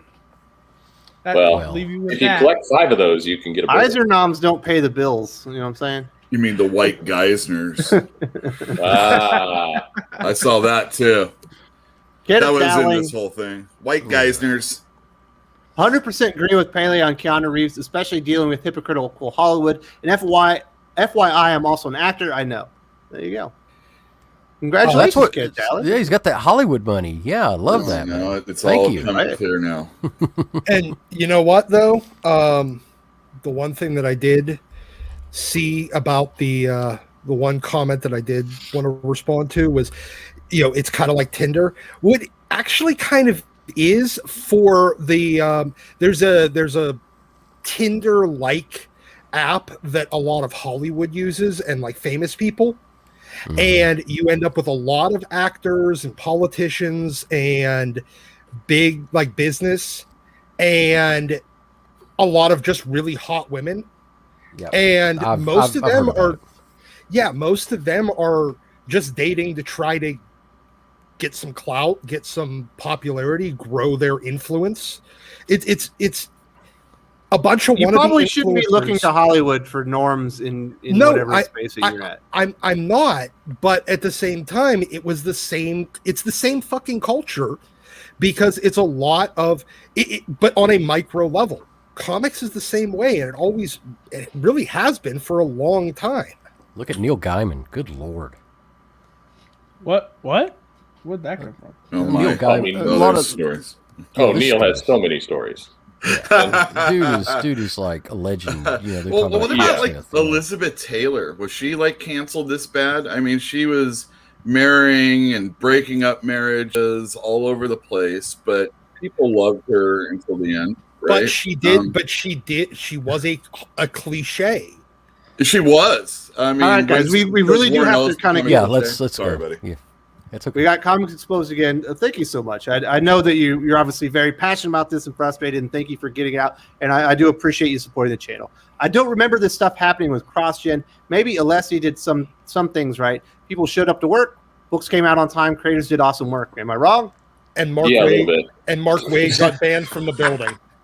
Yeah, there was definitely problems with CrossGen. I've done a couple of videos on this, and and I feel bad for Alessi. I think there were some scumbags in there, 100%. Mostly Mark Waid. Well, and then come on! I've talked to Mark Waid twice, and both times he's just been a stand-up gentleman. He's a scumbag. Well, yeah. Ask him about the Black Roses. What the hell? What? Well, ask him about the guy who sent Black Roses. That would be Mark Alessi. He sent He sent a black wreath to Mark Alessi when his wife died, saying after when CrossGen closed, saying, "What would your dead wife think of you now?" Yeah. So he's a fucking scumbag. He's done worse stuff than that, but we're not going to get into all the Wade deal. But he did some crazy stuff when he was at CrossGen. We should do a video about that, Perch, talking about all of it. He was banned from the building while he was opened up Jimmy's eyes. Joe Brent, why doesn't Ellis go the crowdfunding route? This is what I would do. Fuck him. Listen, he's trying to make amends. He's done his apology. He took a year off. He went and did therapy and tried to get his life back in order. And they're saying that's not good enough. You don't have to live your life on everyone else's terms. He could go do the crowdfunding route, Perch, and I think he would be very successful. Or he would be fine. Yeah, I think that's probably would be wise to do. Or there's different ways to do crowdfunding. I think there's a lot of things you could do. Mm-hmm. Especially with a creator like Ben Temple-Smith. Those are well-known names. The Fell brand is out there. There's interest in it, and I think they would make a lot of money. Just Yeah, I'd be curious if they could. I mean, who knows if the rights? I'd be curious to see if they could do that with Val. I thought with Image they didn't own the rights to the IP, like with Boom. That and like theory Dark is Horse. true. It should be true, but I wouldn't be surprised if it's Tangled. Okay. Lane Kramer. Okay, Winter Hulk time. It's coming. The comic idea, bowel movement. Jen stole Betty Hulk's color and Bruce's body type. You hype for World War She-Hulk now? No. We're going to talk about that here in a few minutes if we have time. I don't think we're going to get to all the subjects here, but because there are so many people that are very passionate about this. But no one's excited for World War She-Hulk except for Jason Aaron's parents. Even them, even they're skeptical. That's what I'm saying. And Last of Us. But everybody fans. is willing to have a big sigh of relief now because, as we saw from this week's Marvel Voices Pride, She-Hulk is not trans. That was a cosplayer. That entire drama was a nothing. Oh, phew. Oh, that's Yeah, I like the if you look at the thing, I like what they're doing with She-Hulk. Like they made her blonde and now a man. yeah. All great changes. We've also got Chris from Comic Exposed. Please remind Perch to flush when he's done because it sounds like he's broadcasting from his toilet. What are you doing? Are you getting a swirly, Perch? Yeah, a couple videos had bad audio encoding. I just had some terrible audio on a video 2 days ago. I can only ask for forgiveness. Hey, nerds getting swirlies. Come on. We need to bring that back. Fun. I think That's we've right. covered the Warren Ellis stuff quite in depth. Obviously, people were very passionate. They wanted to talk about it. I think we hit most everything everyone had to say. If anyone has a last alibi about Warren Ellis, keep it to 2 minutes or less, and then we'll move on to the next subject. Let's move on. Let's move on. We've got a new Amazing Spider-Man team, and it's going to include the return of Ben Reilly, the clone of Spider-Man. We're getting Kelly Thompson, Saudine Ahmed. Who else are we getting? We're getting Zeb Wells, Patrick Gleason, and Cody Ziegler are the new writers. Doc, I know you were upset that Nick Spencer was leaving, which was surprising. Are you excited about this new team and where they're going with Spider-Man Beyond? No, this is terrible, and they just picked. I mean, there's one competent writer in there and one competent artist. Gleason's also a good writer. Oh, Doc, tell us how you really feel. I've never read anything that Gleason's written, so I'll take you at your word for that. But Zeb Wells is the only competent writer. Look, this is Uncanny X-Men relaunch from 2019 or whatever it was, version 2.0. And it's going to be just as much of a fucking disaster. A bunch of no talent hacks and one competent writer stuck together with no plan. Look, I understand that, they're rushing to try to fill a void because Nick Spencer's leaving much earlier than expected. But all they have to do is stop publishing everything fucking weekly. And then you get an extra 6 months to figure out what you're doing. Here's the thing as well. They're bringing back Kelly Thompson's bringing back Ben Reilly. And Ben Reilly's really close to my heart because he's his book from I want to say 2016 with Peter David on the writing. Ben Reilly Scarlet Spider, I think the title was so good. I'm not even a big Spider-Man fan at all. And I'm not a big comic book Spider-Man fan. I don't like reading it. It just seems weird. It's off. But that was the first time where I literally had to go back to my friend who let me borrow the graphic novels.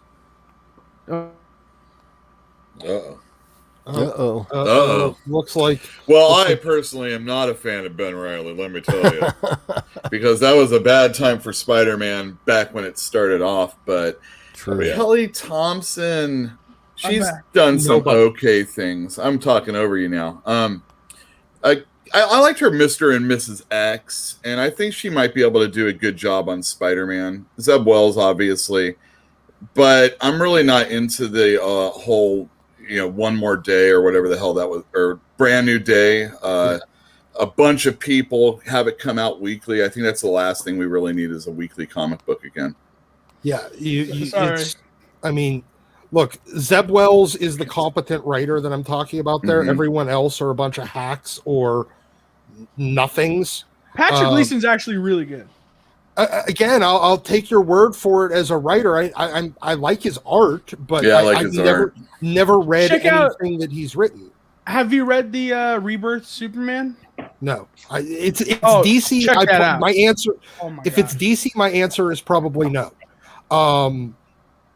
But no, like he's a great artist. But the X-Men, the X-Men relaunch, is a perfect example of how putting a bunch of a couple of mediocre or bad writers with one good writer, all it does is bring the good writer down to the level of all the bad writers, and you're outnumbered with bad writers on this. Sorry. So you're going to end up with a bad product. Kelly Thompson's actually been doing pretty good lately. Now, I stopped reading Marvel comics and stuff like that, but one of the books I was reading a little bit before I quit was her Captain Marvel book. And that was actually fairly decent. So how do Jimmy, I put this to where... No. I love you, but I love the. She's actually pretty decent. I'm not reading any Crow and Marvel, but I'm sure it's good. Yeah. No. I'm trying to give hope. I'm trying to give hope to people. Yeah, There's no Don't hope give for hope. Captain It's Marvel. okay. We all It's know. awful. This It's is a comic. money grab. I feel like Hawkeye right now. Just give me hope. Just I'd love to see a hope book. Just 5 to point issues. something out here. Yeah. The reason why they had to do Brand New Day is very similar to the reason why they have to do it this way now, because JMS quit as the result of One More Day. Yeah, He didn't want to write. unexpectedly. He was supposed to continue, and he quit because they forced him to write One More Day. So as a result, you ended up with a situation, again, where a book came out weekly. They had to scramble to fill, because they were running all 4 Spider-Man books at the time, like a weekly series. He was only writing ASM, but the other ones he wrote for the tie-in issues for One More Day. They ended up having to scramble to fill in, and then they just hired everybody they could. Which was the same thing that happened with X-Men years later when they thought they had Hickman secured, and it was going to be another 9 months before that. What kind of future look was that? It's like, oh, Hickman's is a little bit slower than we expected. We should we're going to have to bridge this time. And as a result, you ended up with like 4 writers doing a weekly book, and hey, terrible. Real quick, because it's been up here for a while. Wes just come back. Brody, who said Scuttlebutt and New York Warriors release. I heard a rumor, take it as such, that November is the month for you. So, still hearing it's coming out. As far as the character of Ben Reilly himself, I'm pretty excited about that because we have a lot of Web of Spider-Man 118 and graded and ungraded, lots and lots of them. But and I don't have a problem with the character. It was a really weird period of time, back during the Clone Saga and the, and who was real Peter Parker, who wasn't real Peter Parker, because they never had an answer. They started a story without an end. Right. But it's kind of like the end was never buttoned down. But I think that maybe they're going to touch on that. Maybe we can kind of cross our fingers that maybe that'll get touched on, and they'll try to fix that to some degree. But I think we're getting, from what I understand, we're getting about 6 to 9 months, and then the new writer will be announced, and it will go back to the way it is. But keep in mind, Amazing Spider-Man is one of the highest-selling books that Marvel has right now. As an ongoing, I think it's one of the top number getters that it has. It's certainly doing better numbers right now than the X-Men line, and definitely the Avengers in terms of just the sales. And so they want to protect it, and that's why they're doing it 3 times a month. I mean, it's an insane schedule. Some of the people on there are okay. We'll see. Some people keep asking, what do I think of Kelly Thompson? The problem is I have a lot of reasons I very much dislike Kelly Thompson. It has nothing to do with her writing. So I don't feel like I can be objective about it. So I don't weigh in. I don't know all about her, but I just know that everything I've read by her, except for the Mr. and Mrs. X, and even that was only marginally competent. Everything else was bland, if not just entirely forgettable. I can give you 2 reasons why I like Leia Williams. So can I. Oh, you pervert. Okay. Hey, Are we now. done talking about Hey, ASM? Are we done? I mean, yes, we're done. We've got another question here from Kenneth Dowling. I'm with Doc. I'm not excited about this new ASM team at all. And why are they bringing Ben Reilly back? Miles Morales has a Clone Saga 2, which also has Peter in it. This really sucks to me, dude. Amen. I could definitely see that. Hey, Ben Reilly's like such Ben a Reilly, good character. but he's coming back as Spider-Man. He's not coming back as Scarlet Spider. He's replacing Peter Parker for a period of time. Yeah, That where he's should gonna be on the illegal, and they should be fired because Peter David, what he did on Scarlet Spider and how he ended it was so good that they're bringing him back to be just the normal Spider-Man. They're going to have Spider-Man Incorporated is what's going God. to happen. And there'll be like Spider-Mans all over the place. It's the Beyond Corporation. is what it's Exactly. And, Peter's just, going to go on a honeymoon and he'll come back as, Spider-Man 1 or something like that. This is going to Exactly. be the dawn of Scarlet. called. Some of There these you go. Some of these brain trust comic books have worked in the past, Perch. Certainly not the most recent one where we got with X-Men when they did the Uncanny relaunch, but wasn't there a spot? There was a Superman team once that did all right. Yeah, Superman. I mean, God, you had Mark Millar and God, who? You had Grant Morrison in there. Mark Wade. Yeah, Mark Wade. Dan, in there. Dan Jurgens and Yeah. Chris Gage. Yeah. Louise Simonson. By the way, Louise Simonson is one of the most underrated runs in comic book history. Her Superman Man of Steel book was so good. No, that's true with everything she's done. Louise Simonson is one of those people that I'm always amazed, like why and Louise Simonson is somebody who would absolutely write an ongoing book right now if you gave it to her. Like why in the world are you not hiring her? I would hand Wheezy ASM in a heartbeat. Well, she's the wrong woman in comics. She doesn't tick a box or something. Apparently.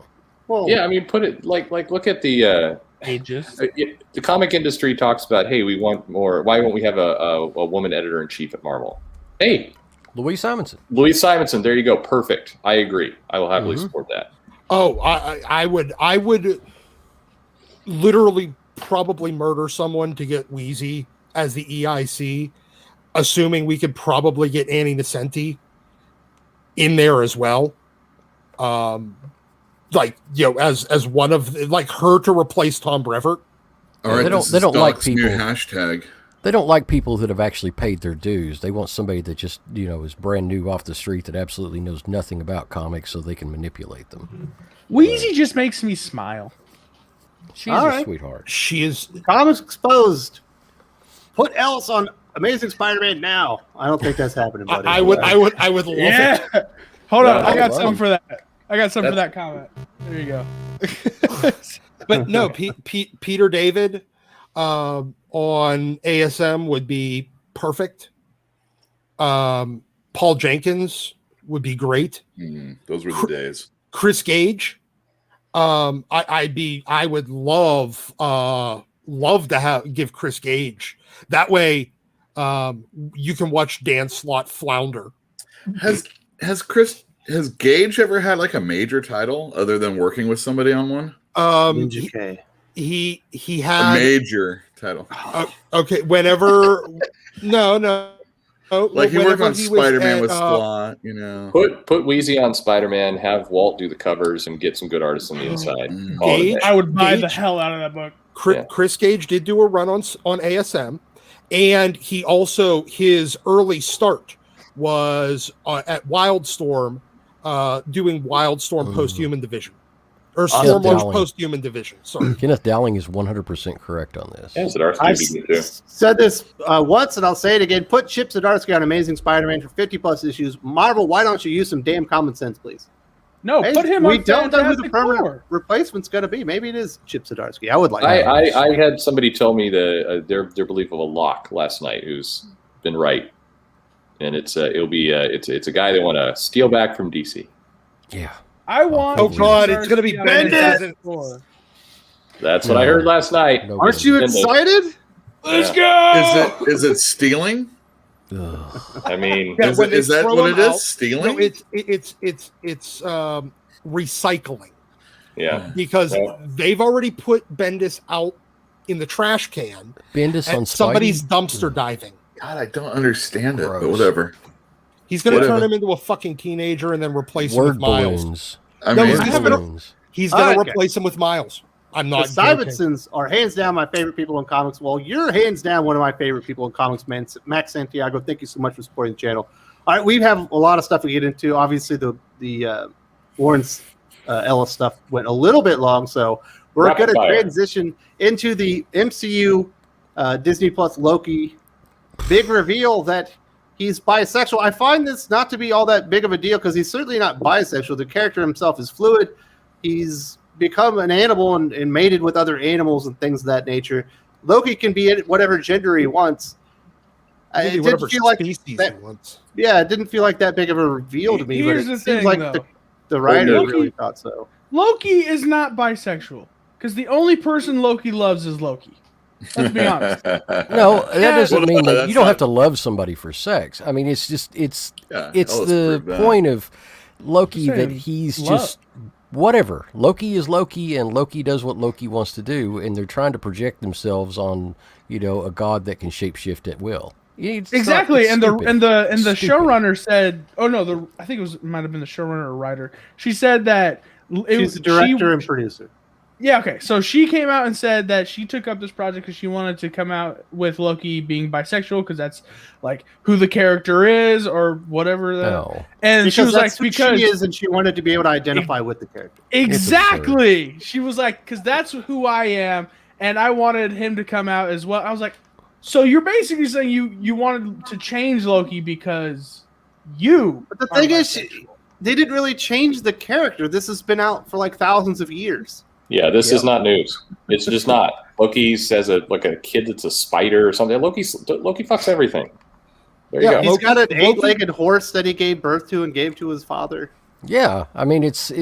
the guy is, he's All these gods pansexual, do this. pansexual in the purest sense, literally unisexual. Yeah, like trendsetter. he would actually fuck a pan. I think he would is omnisexual Yeah. is what you're talking Loki about. walks into a Omnisexual. room and it's like it's all open.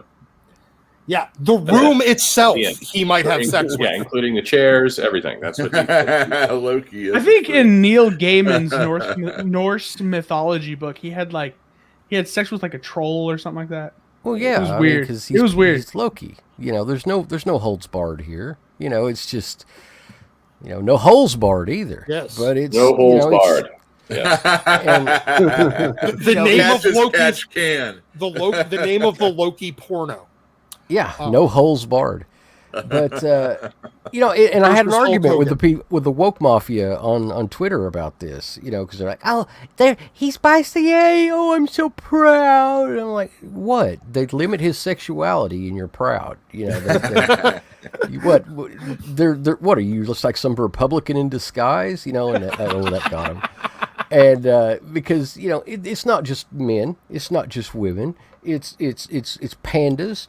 It's horses, it's goats, it's sheep, it's spiders, it's snakes, and you trying to Probably pin an him ice tray down. too.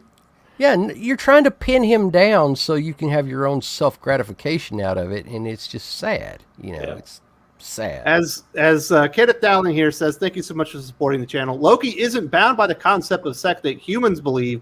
He's a mythical character that takes many forms. This is an example of people forcing gender identity politics like we've all been talking about. Bingo. And another thing this is, Perch, is cultural appropriation. This Absolutely. isn't like this doesn't belong to Marvel Comics. This belongs to an entire different culture and has been written down for thousands of years. What the hell is cultural appropriation? This is a non-story. It's a complete non-story, and people should move on. I mean, the problem with Loki is that the series is not very good. Here it is. In a philosophical sense, Loki is you have the phenomenal and the noumena, and Loki is the noumena version of sex. There you go. Let's move on. Like Perch just said, he was Boy, He's we're just saying, so let's forward move it, here. fellas. Let's get to Avengers Winter Hulk. This is going to be part of the World War She-Hulk story arc that Jason Aaron's doing with, I don't know, he's just playing the greatest hits of Marvel Comics within his Avengers run. Hasn't been very successful, in my opinion. Other people may have enjoyed it. I think Jimmy himself probably has. But I will say this, Jimmy, if anyone saw that picture of Winter Hulk, they would not realize that that was a female character. Yep, look like a man, all right. And like I said this before, like on your channel, it was a while ago. I said I have hope that, and like I think this is going to be good. A World War She-Hulk. I think this is going to be good. Don't just go back and read the original. Wait, Pele, wait. And then Tom Brevoort told me himself that it's going to be just as good as his previous 2 arcs. And at that time, it was the Enter the Phoenix and Age of Khonshu. And I was just like, everyone fucking hated those. What are you talking about? And that's when I was just like, okay, well, it's going to suck. I am not picking it up. And then when this came out, I saw that, and I was like, okay, they just ran out of ideas at this point. This is just horrible. Yep. Well, it's not World War. I mean, the Russians decide she's a problem. I have no idea why her. Maybe because they're wondering, like, what the hell happened? She's ugly now. I don't know. Maybe the Russians are trying to help out. And they decide to throw her into the Red Room and turn her into a Black Widow. And that's what we got. For reasons. It's like doing the Heroes Reborn name, even though it has nothing to do with the Heroes Reborn story arc. Now they're just using World War She-Hulk as the name, but you're right, it doesn't make sense. Kind of like Inferno is going to have nothing to do with fucking Inferno. It ties into sort of the Black Widow in the program that they're going to touch on the Black Widow movie. So you could say Marvel is a genius because they're releasing this comic right in line with the Black Widow movie that's going to be out on Disney Plus. Except they're not even doing that because it's coming out several months after Black Widow will be out. Get it, darling. Jason Aaron, the Hack Master. That's for you, Doc. Yeah, pretty much. Yeah, he's a hack. Can we just make him go away now, please? I've been waiting for this since he ruined the X-Men. It's kind of funny, like, you're bringing that up. I'm making a video right now called Jason Aaron versus Jason Aaron. What the hell happened? Because I do think his younger self was like way better. And now he had one good series, God of Thunder. Yeah, and it was like good for like 16 issues. I mean, Ghost Rider. Ugh. Oh yeah, and Wolverine in Hell. No, fuck that. That was terrible. That was awful. Oh, I liked it. No, look, I've never, even whenever Scalped was coming out and then he was moving over to Marvel, I'm like, he's really not that good. He's not really that interesting.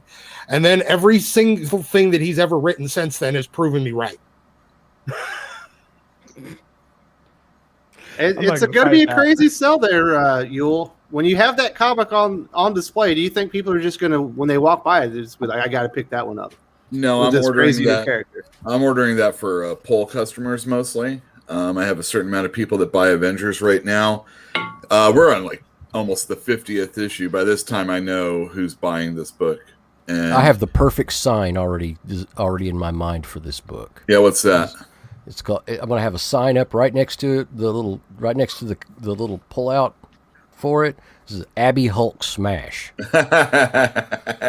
and all the gamer guys will laugh and everything like that, and maybe they'll pick it up out of pity. I just know that inevitably I will always be proven right about every writer that I think is trash. He's written some really good things. He when he did Vertigo books and he did The Other Side, I thought Jason Aaron was very good. His Image series, Southern Bastards, never finished. So it was also very good, though. Goddamned, the book. That was all right. I'm not so into Bible stories. Really I think they can swing. I'm done with those. I thought it was cool, like the premise of like Cain not being able to die and live forever. Yeah, awesome. I mean, I got DC characters that do that from way back then too. I don't need Cain and Abel in real life entering my comic books like that. And when the Lucifer TV show did the exact same thing, it was more interesting. Yeah, it's tired. I mean, it's just, I don't know. But I think Jason Aaron had a strong career, and he had some really good sales, but his Avengers overall has been a flop. No I doubt. think We've the got first. Sorry. We've got Bia with the $5 super chat. Thank you so much for supporting the channel. Was Peter David's Immortal She-Hulk any good? I don't think I heard anyone talk about it or review it. The Immortal She-Hulk, the one shot was okay. It was. Oh yeah, that was good. It was attempting to tie in She-Hulk to what Al Ewing is there, kind of redefine the mythology a little bit. Yeah, it was solid. I thought that was Al Ewing. Yeah, I thought it was too, but I couldn't. Yeah, Peter Peter David David did was- the. Peter David did the Maestro. Yeah, Yeah. Peter David was not the writer on Immortal She-Hulk. So No. Unless you're confusing Did they Maestro come out with right- She-Hulk, and I understand how you could do that. The only difference beard. is the beard. Oh, Yeah, that's it. I didn't even To notice. be fair, those books did come out roughly around the same time. So I mean, Yeah. Maestro both, sales, though. both of them That's the have the difference. same receding hairline too. yeah, that is definitely Al Ewing that did that book, but it was solid. It tied into the mythology and everything else. It's no, I mean, I'll always miss Burns, breaking the fourth wall She-Hulk, but that's just me. Peter David did have some She-Hulk comics come out, but it was just She-Hulk back in 2005. Yeah, those were good. Those were after Slot. And everything's an improvement from Slot. Those are good Slot ones, actually. Retro When Slot Man was good. is holding out hope. Shield being She-Hulk goes back to normal, hoping for it to be like a Jane Foster situation. What are the chances She-Hulk goes back to being normal? Anybody? Mm, Oh, I extremely don't high. know. yeah. Yeah, They got to go I back don't- to. They can't keep her like They that. got the It's show gonna- coming. It's exactly the show comes and it will magically. How much you want to realign. bet she'll be that big too? Oh, I No. want to make a, Sounds wanna like make a a lot of point. Go out and get your Doc Samson first appearances now if you have any hope whatsoever of ever getting those in the future. Hulk Well, what was 141, that? Because I've heard he's going to have a major influence later on in that She-Hulk series. So perhaps as a love interest or whatever. Also, I hope it is like a Jane Foster situation as well, because then it'll be good. Oh man, That was so. I know. I had to say it. I had to stand let's up go for about it, it. guys. I will not even justify that with a comment. Doc One of the Samson first strongest selling appearance, books. Incredible Hulk 141, 1971. Lovely book. Wonderful book. All right, Doc, give him the treatment. I know you want to say something to Jimmy about that. I'm not even going to dignify that with a response. The only thing I'm not even going to get into it. All right, we done with the Avengers Winter Hulk. I don't think there's really much to say about I think it, right? everyone was It's done a hideous with it. image, and everyone's upset about it. Everyone was done with Avengers Winter Hulk before it even started. But it's like Perch said with the trans She-Hulk, people get so bent out of shape, or even like when they were talking about Tarna, there's full frontal nudity of that character in that comic, and she gets, leathered up for freaking battle, and people get bent out of shape before they even see it. And of course, it leads on some website like we were saying earlier on and stuff like that. But Yes. this Winter Hulk would probably, for the people that like it, they're going to love it. And for the people that already don't like it, it isn't that big a deal. And you probably didn't even need to show anything about it. And You know. when Betty Ross Red Hulk comes back and just rips her apart and shoots her with all them big guns, and then we get real Jen back. No, Jen's going to get mind controlled and go on a rampage, and they're going to solve the problem, and then they're going to go back to the mountain and get back in the hot tub. That's there. There you go. Spoilers. It's not a big deal, but it is. I think you'll hit the nail on the head.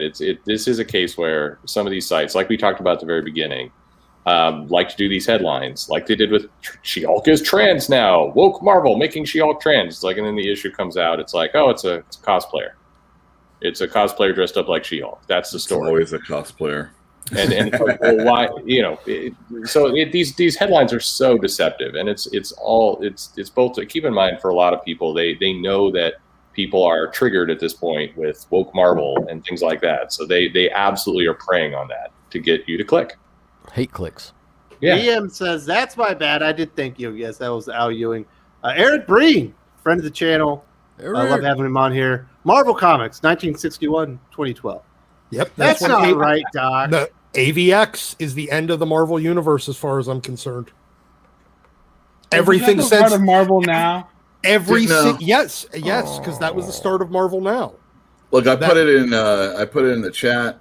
Beta Ray Bill is top notch. It's coming out right now. Everything since then is fucking fanfic.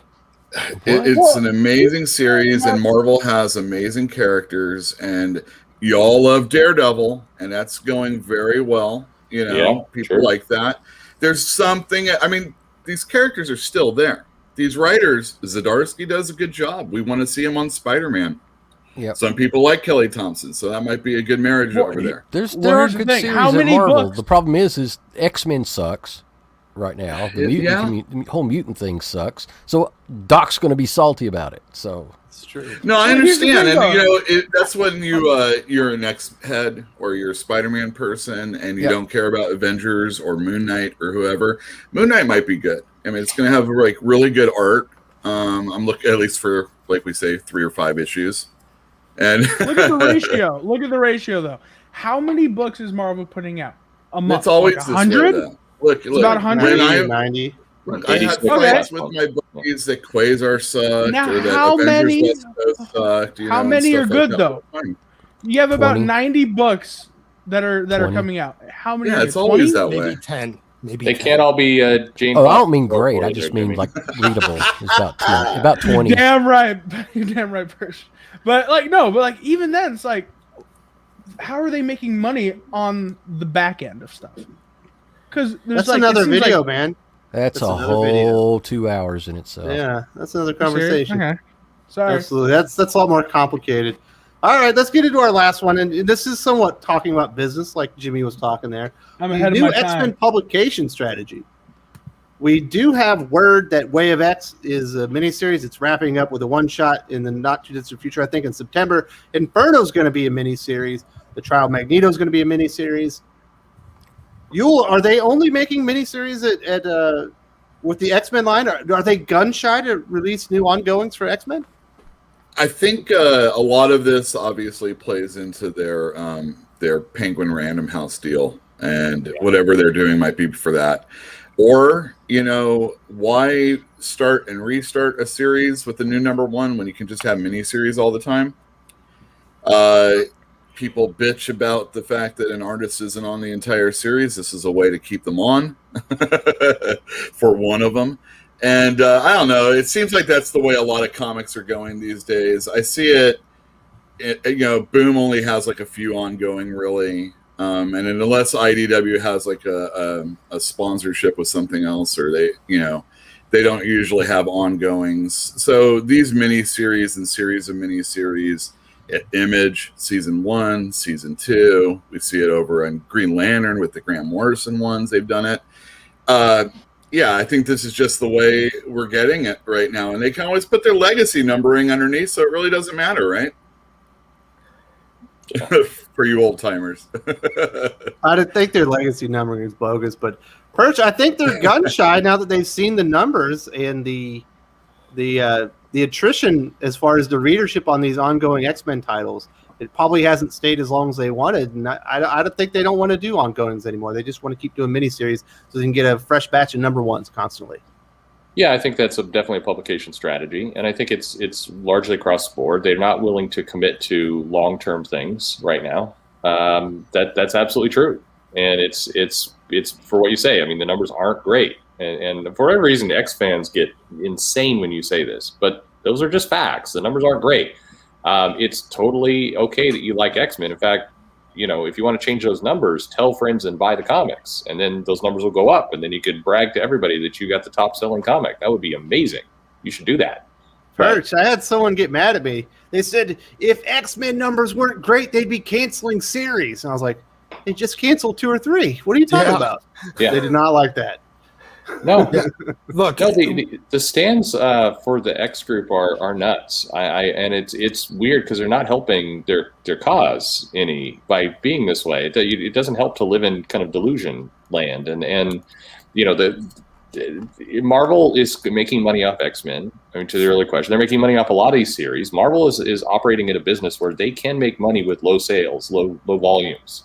Now, of course, they love to make a lot more money, and they should make a lot more money when the MCU is pulling out billion-dollar films. But that is that whole other video. But yeah, limited series, stuff on a short leash, skip months every now and then with the X books. I mean, this is what we're seeing. What it comes down to is they don't have enough talent in that office to actually sell, and the people that they have stuck on these books are sales black holes. But they don't want to admit it. And rather than it's ever going to sell high, the days of like a New Mutant selling as high as being close to X-Men is long gone. No. I understand that, but what I'm saying is they don't have the bullets to fire out of the size of the gun that they have as a property. They just don't. Right. But they don't want to admit that, and they don't want to admit that the sales have been floundering so they have to, there's no legit objective, stand back, look at the product you're making, recognize, oh, this is a problem, and try to fix it. It's hide the problem. And that's what they're doing. These books are all dying of attrition. So the solution is the same solution they've come up with for Marvel Comics in general over the last 10 to 15 years, which is relaunch. But now instead of they've gotten past the point where they can just constantly relaunch and still call them ongoing, because none of them, the rate at which the relaunch has to happen, we're legitimately at the pace that it's increasing. We're legitimately 10 years away from every single thing being a one shot, with every single book being a number one. Which, in fairness, some manga publishers do that very successfully, where it's all one volumes. I mean, that's the OGN strategy, but it does need to be a strategy, not some kind of accidental backslide into trying to increase demand through fictional numbers, which is kind of where they're at right now. Yeah, and it's what that's what they've been doing because they have no long-term sales strategy. David Gabriel and that sales office only has one tool in its toolbox. So, I mean, it's like somebody that only has a hammer. Everything looks like a fucking nail. And all right, Doc. That's where you're at. We got Lane Paper with the super chat. I'm going to do my X-Men idea. Them versus 17th century cannibal New York potato farmers who become zombies. Get J.J. Abrams on board in a 5-issue mini. Go! What do you think? Doc, come on. It's amazing. The 5-issue mini is a go for sure. Either way, it's a 5-issue mini.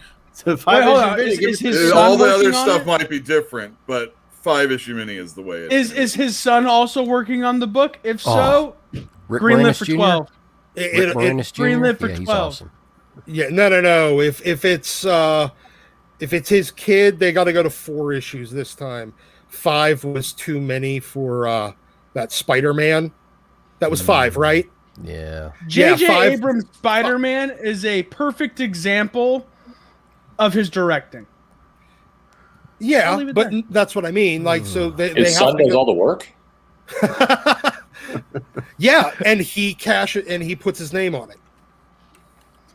Thank you very much, Lane Kramer. We've also got the Great Ones Planet.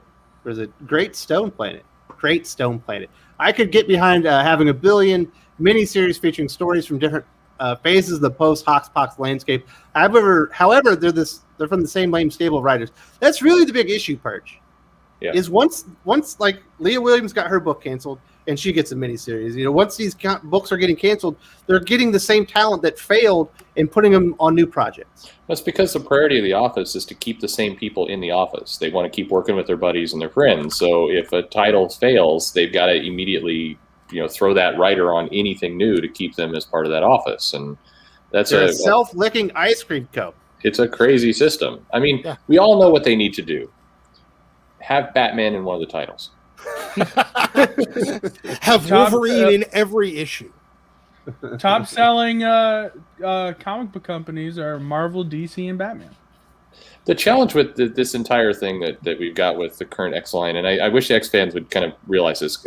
Close your eyes for the moment and try and picture Disney putting out a movie with the current Hoxpox world. Oh, the massive orgies? Well, sure, and the island parties and the planet Mars. They're not. Can I wake up from this nightmare yet? You should wake up. Yes, it doesn't. The challenge is like people are like, when is this going to end? Right about the time Disney starts making movies about the X line, when they start getting to those properties, because they're not everything they're seeing right now does not make for good movie scripts. I'm sorry, And which is really amusing considering that they had planned for this to be their kind of outline for their movies. Yeah, no, I mean, serious? Kevin Feige is apparently a big fan of Hickman, and the two get along, and I think that was, obviously the Avengers borrowed a lot from Hickman's work, and the Avengers borrowed mostly from Mark Miller. No, and certainly and further back with the stuff Perez was doing, but the Black Order and some of the stuff with Thanos, definitely Hickman was influential there, and they're friends. But this current run, like I'm asking honestly, so if there's some X-Men fans who are still sticking with us, they haven't just downvoted and gone. What do you do with this Hickman run in a movie? Like just the children in the vault, just that story. I think that translates. You do Nimrod. That's what it is. Yeah, That's the next big MCU villain. like we have to get this thing offline, and then ultimately, I guess it doesn't happen. You can I mean, I think there's things you can distill. You could. I mean, even though they're kind of crazy and plant-based and all that other stuff, there's a lot of different threats coming at the X-Men in the main book, but. Yeah, all the other stuff is pretty much parties and, I don't know, something to do with Otherworld or something like that. I care less. Xeno would probably make a good on-screen villain team.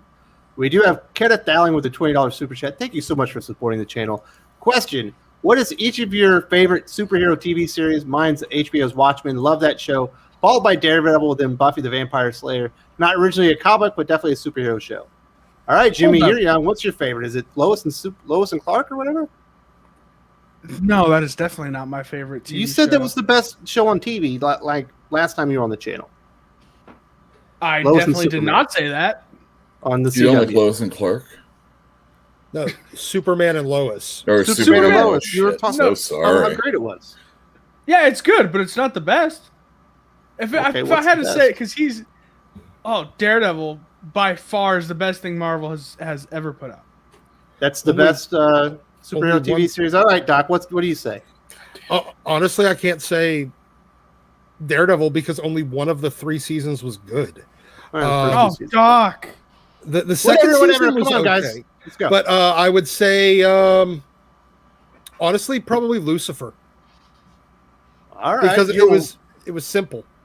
Yo, what's your favorite? I guess The Flash, most of it. There you go. First 3 seasons are pretty solid. Goes off board. Two How are about you, solid. Pele? What's your That's favorite? Downhill. Oh God, probably first season of Daredevil. Second was fine. Third was like off the page. I have no idea. It's just kind of tanked, but it's still watchable. It just wasn't up to the same. I thought it all caliber. was so good. Oh wait, Invincible. Sorry, never mind. Oh Invincible. God, man, yeah. Yeah, How about you, Invincible. Perch? Yeah, Invincible's good. I like The Boys. I thought they did a decent job of that. I mean, if we're going further, I think Legion was first season. Legion was really quite good. And I mean, why is everybody sleeping on the Inhumans? What a tour de force that show was. That was so good. a cinematic Ooh, masterpiece. yeah, I am right there with you. I'm going with 1980s TMNT like cartoons, like the 1987 one. So that's still my favorite. In that case, old school G.I. X-Men. Joe. Fuck yeah. I thought you were going to All go for the X-Men, Doc. The original G.I. Joe. I think TMNT was even better. Thank you so much for Kenneth Dowling. We've got Retro Man. In case we don't get to Moon Knight, I think Jed McKay's run might be good, but the Taskmaster run was so weird. But I think it might be good. That is a good point, Pele. When I read Taskmaster, I was reading a Skeletor comic. I don't get it. Yeah, it doesn't make any sense. I just they're dropping the ball again. They're just dropping the ball again. I don't understand. Some of his Black Cat stuff's been good though. Yeah, it has. It's been okay. I'm mildly optimistic on it also. I know I've already said that too. But yeah. All right, you're the super fan, Pele. What's your final verdict? On Moon Knight? Is it going to be good? I'm not the super fan. I like Moon Knight, but who's your favorite character? No. Oh. No, he's Wes one of my is favorites. He's like, my top 10, but it's fine. It's fine. There you go. Jeff Lemire's run. Jeff Lemire's run of Moon Knight would be amazing to see. Yeah. He's talking about the new comic that's coming out from Jed McKay. I think it'll be I thought fine. they were talking about like the. Oh, Says either Jed way. McKay. My bad. That That book. All right, thank you, Retro Man. Pele is optimistic. Do we have anything else to say about the X-Men publication strategy? Inferno should be a publication statement rather than a new book. Should be the It same feels like artist an for 4 apology. issues. Like, how about you have one artist for 4 fucking issues? Yeah, No, 4 it's issues. How about that? You can afford the same guy 4 times. I do like all of those artists though. Sitchy's I'm- actually been killing it. Sure. One. Perch, I'm still salty that they said this is the follow-up to House of X Powers of 10. I was like, what have I been reading for 2 years? Like hundreds of dollars invested in what I thought was the follow-up to House of X Powers of 10. Hundreds. The amount of comics that have been in this run, this Dawn of X, Reign of X run, has exceeded Chris Claremont's run in terms of total volume. Just think about that for a little bit. In Without doing 17 anything. years? And no.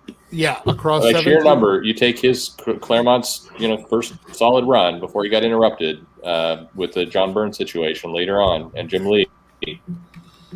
We've now exceeded Chris Claremont's run with Dawn of X, Reign of X. Nope. And it wasn't the follow-up. Yeah, I'm Yeah, never you know what gonna this come is to like? Doc. You know what this is like? Let me tell you exactly what this is like. like bullshit. This is a high school, and this is a high school thing. When I was in high school, one year I went and they had 2 like years shut the hell up. I knew someone was going to say something like that. last week. So when I walked into the lunchroom one time and I was grabbing a sandwich and Just the one? lunch lady was like, "Shut the fuck up, Pele." She was like, "All right, this year we're actually using like real turkey for the sandwiches." I was like, "What the hell was I eating like before?" Right now, the Dawn of X is the sandwich I was eating before. Straight garbage, not real. No one should bother with it. And apparently now they're saying this Inferno thing is like this. It was- is the new It was sandwich. turkey loaf. Yeah, we you're were turkey all loaf, so. being fed was turkey loaf. But Doc, If you've you're ever happy had about this, turkey right? loaf. You're happy because you're Claremont. You're first like me. I own the original Claremont run complete. Yeah. I'm sure you do too. Yes. If you put them side by side now in a box, you've got more comics than this over 2 years.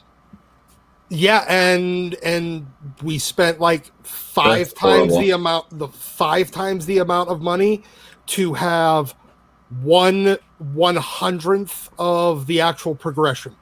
Doesn't it? I mean, it makes it feel like somebody just pummeled your balls for like 5 minutes. Yeah. Well, have- Like a when you speed brought bag. that up, it did. Yes. yeah, you're at like 180 issues, and over that 180 some issues that Claremont did, he progressed that book on such an absurd level versus since Dawn of X and since the beginning of Dawn of X, they had a party and a sword fight and maybe terraformed Mars. That's it. Yeah, that's about it. That's it. Comics That's need what- to be able to sit on the shelf a little bit longer so that people can come back and read them or buy them to read. I think there's a problem with that. You know, we just have to put so much material out so that it makes X amount of dollars for this Yeah. company. Exactly. And I see it in everything.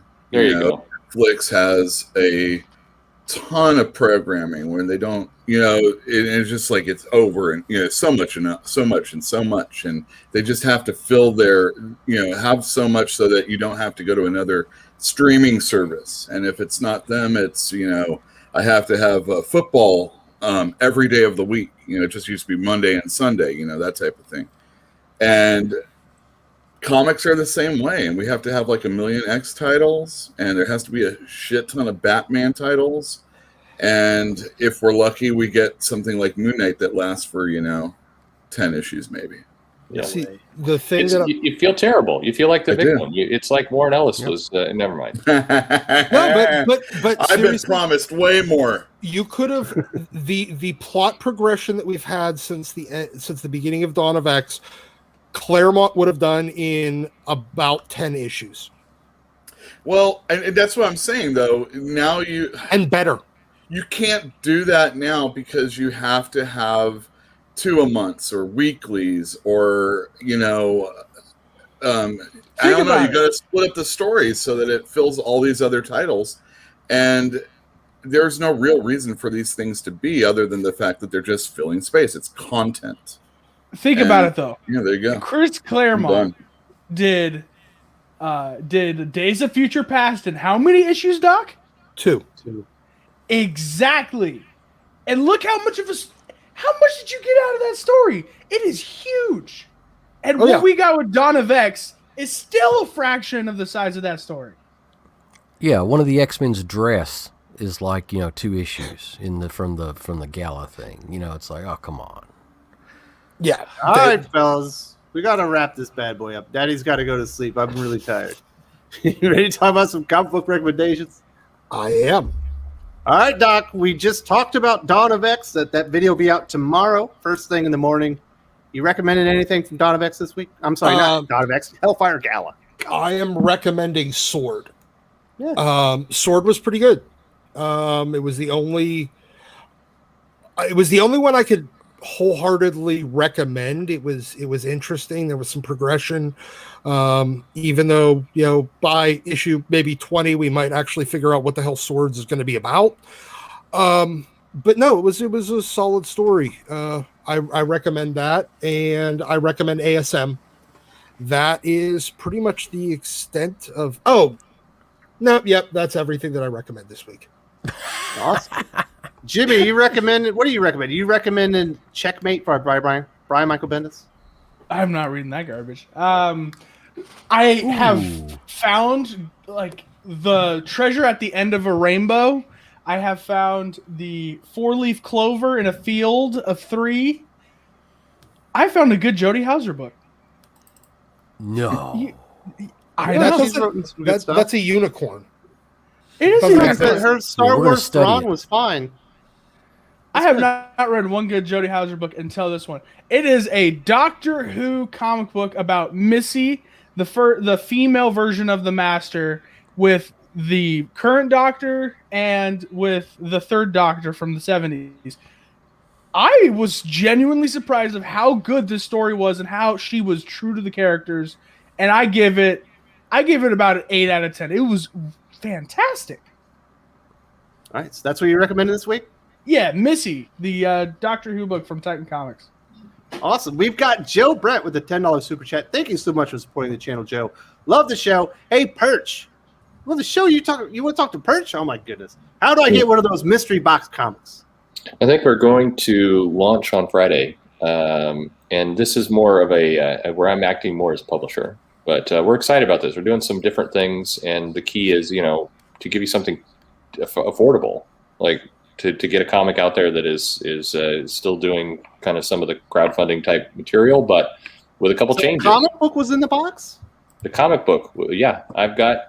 Well, I'm not revealing the secret just yet, but these boxes are not from Diamond. They're not from Lunar. They're from the printer direct, and I know I'm doing it all backwards. I'm supposed to get all the money and then run off to Cabo and then figure out how to make the comic, but I actually decided to get them printed first. So if you say it's launching, is there a site they should be watching, or is it just watch your social media? Yeah, Friday we'll kick it off, and like I said, I'm going to publish it, but really it's try and get some comics out in the market. from a variety of people at a cheaper cost than what we're used to with crowdfunding. There you go. There's going to be a comic book. I heard the word crowdfunding. We shall see on Friday. Comics Exposed recommends Stray Dogs. And then Kenneth Dowling. By the way, I'll be in Atlanta next weekend for 4th of July and my birthday. Have fun, guys. Well, enjoy your 4th of July weekend. Hope everyone does. And definitely enjoy your birthday. We'll definitely be sending you a congratulatory birthday message right here on the Comics Aficionados. Thank you very much, Kenneth Dowling. All right, Perch, you recommended any other comics besides the one that you're launching on Friday? Well, yeah, I mean, there's a few things. Yeah, so if you've been a fan of the Hulk, I think Gamma Flight as a tie-in is connected to the Hulk. So if you're enjoying the Al Ewing, this is a tie-in that actually does, keep that same flavor. So I think if that's more of a match, if that's what you're into, that's cool. What's crazy? I didn't hate Heroes Reborn as much as I expected to. I think if you're comparing that against the other crossovers that are going on over the summer, how in the world is that the best one Marvel did? That's bizarre to me. But I mean, in terms of Jason Aaron's storylines, we bagged on him earlier. That's probably the best one he's done in a year, which is not a high bar, but there you go. I will agree with you. Yeah, it's weird. I enjoyed Stray Dogs this week. There's a handful of things I liked. I guess Reptilian was last week, wasn't it? Yeah. No, this is this week. Was that this week? God, this has been a terrible week. Yes. That was going to be my recommendation, but sorry about that. No, that was great. I really liked that art was so. And Liam Sharp is a class guy. Going to have an interview with him here in the next couple of weeks, and he is just very friendly. Loves his fans. Took a lot of time to talk to people, one-on-one, and just a great guy. Absolutely. If you did not read Batman Reptilian, please go to your comic shop.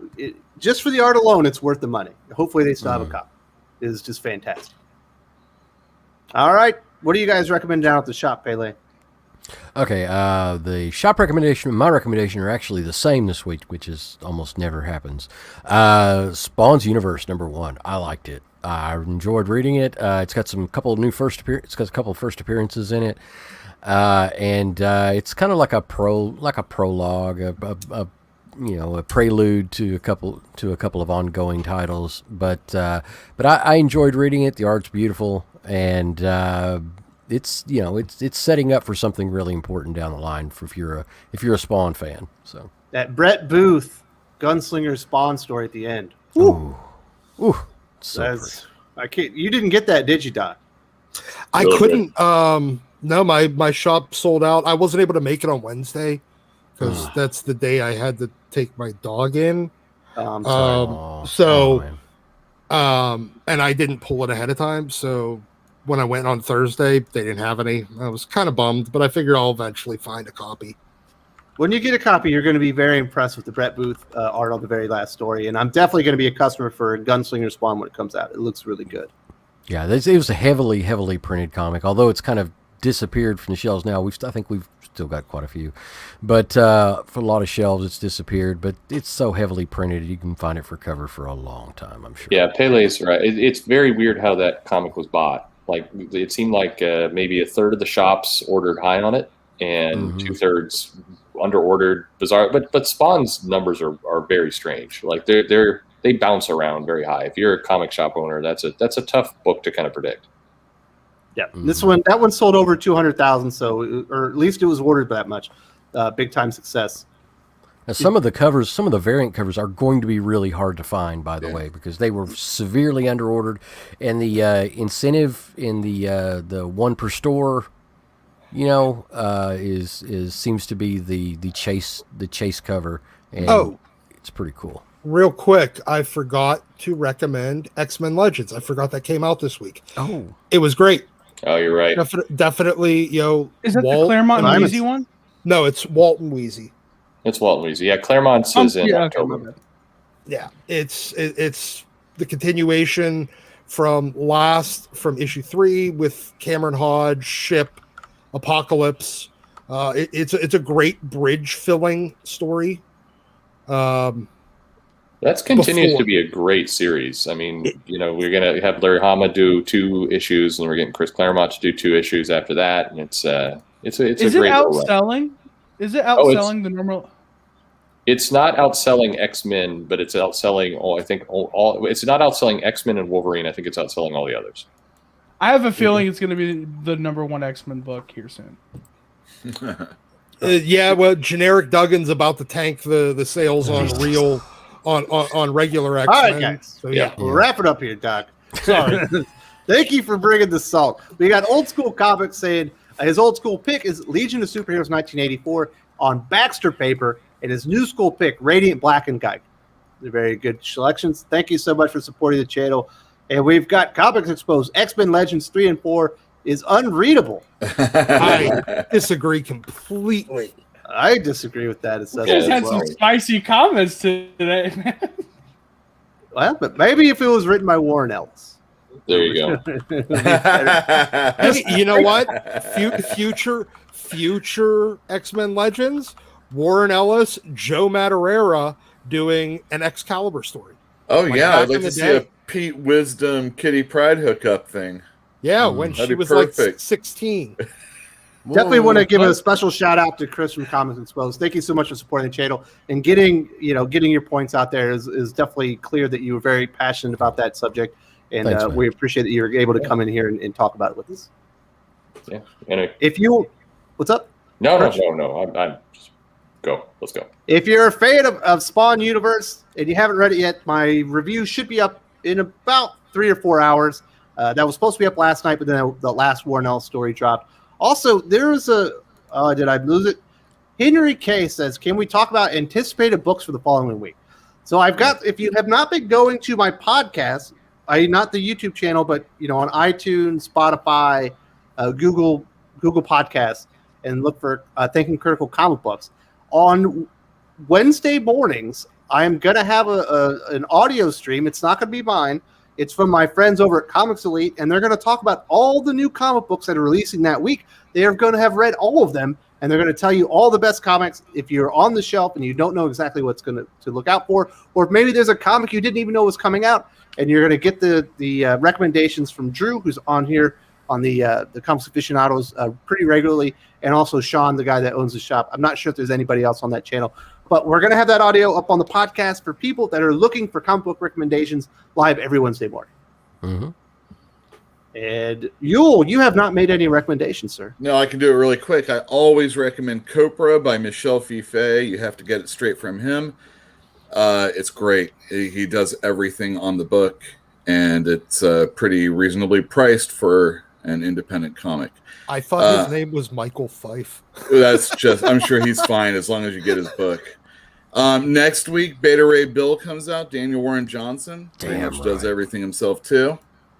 And you know what? Beckstar came out this week, and that was the second issue of Joe Corallo's book, and it was actually quite good.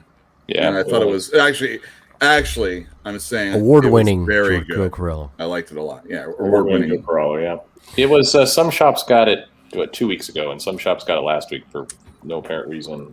But yeah. No, the second issue is good. He's putting out a solid story, and nobody eats. Like, there's no dinner, and there's no romance. There's no relationships. Just like people killing each other. Yeah. Oh wow. And punching and fighting. But what are you supposed to do goal. without a coffee shop scene? There's no. Yeah. There's no guarantee there won't be one. I mean, there was gambling in the first issue. Drew from Comics Elite, speak of the devil. Thank you so much for supporting the channel. Thanks, Wes. It'll be so much fun and so much reading across. I'll gladly bear for you and everyone else. So, like I said, if you come to the podcast on Wednesday, you're going to have full reviews of people that have read the comic books beforehand. So, thank you very much to Drew and the guys at Comics Elite. What else am I recommending? What? I forgot. I feel bad because I forgot to mention the best book on the market right now is Oblivion Song. You got 5 seconds. Oblivion Song. Perfect. All right, I will recommend Infinite Frontier. It's a high spot comic. It's got a lot of big reveals. Not really a cohesive story, but if you like big events happening here, all over the place, you'll probably like that comic book. Action Comics 1032 from Philip Kennedy Johnson and Daniel Sampry has been very good. It's definitely the best Superman ongoing we've had since before Bendis took over. What else was there? We've already talked about a couple of them. Shadow Man is actually pretty good from from Cullen Bunn. And then Ultra Mega. That's the one you got to be reading. Everyone loves that book. That's a good one too. All right. Thank you to everybody so much. And Doc, like Doc says, please, before you exit the show, smash the like button. Let everyone know that we had a good time here. And maybe they can catch us on the replay. And if you need the entire audio, it will be simulcast on the podcast on Sunday. Thank you to everybody. Go for it, Doc. Sorry. I interrupted you this time. Yep. Wash your ass.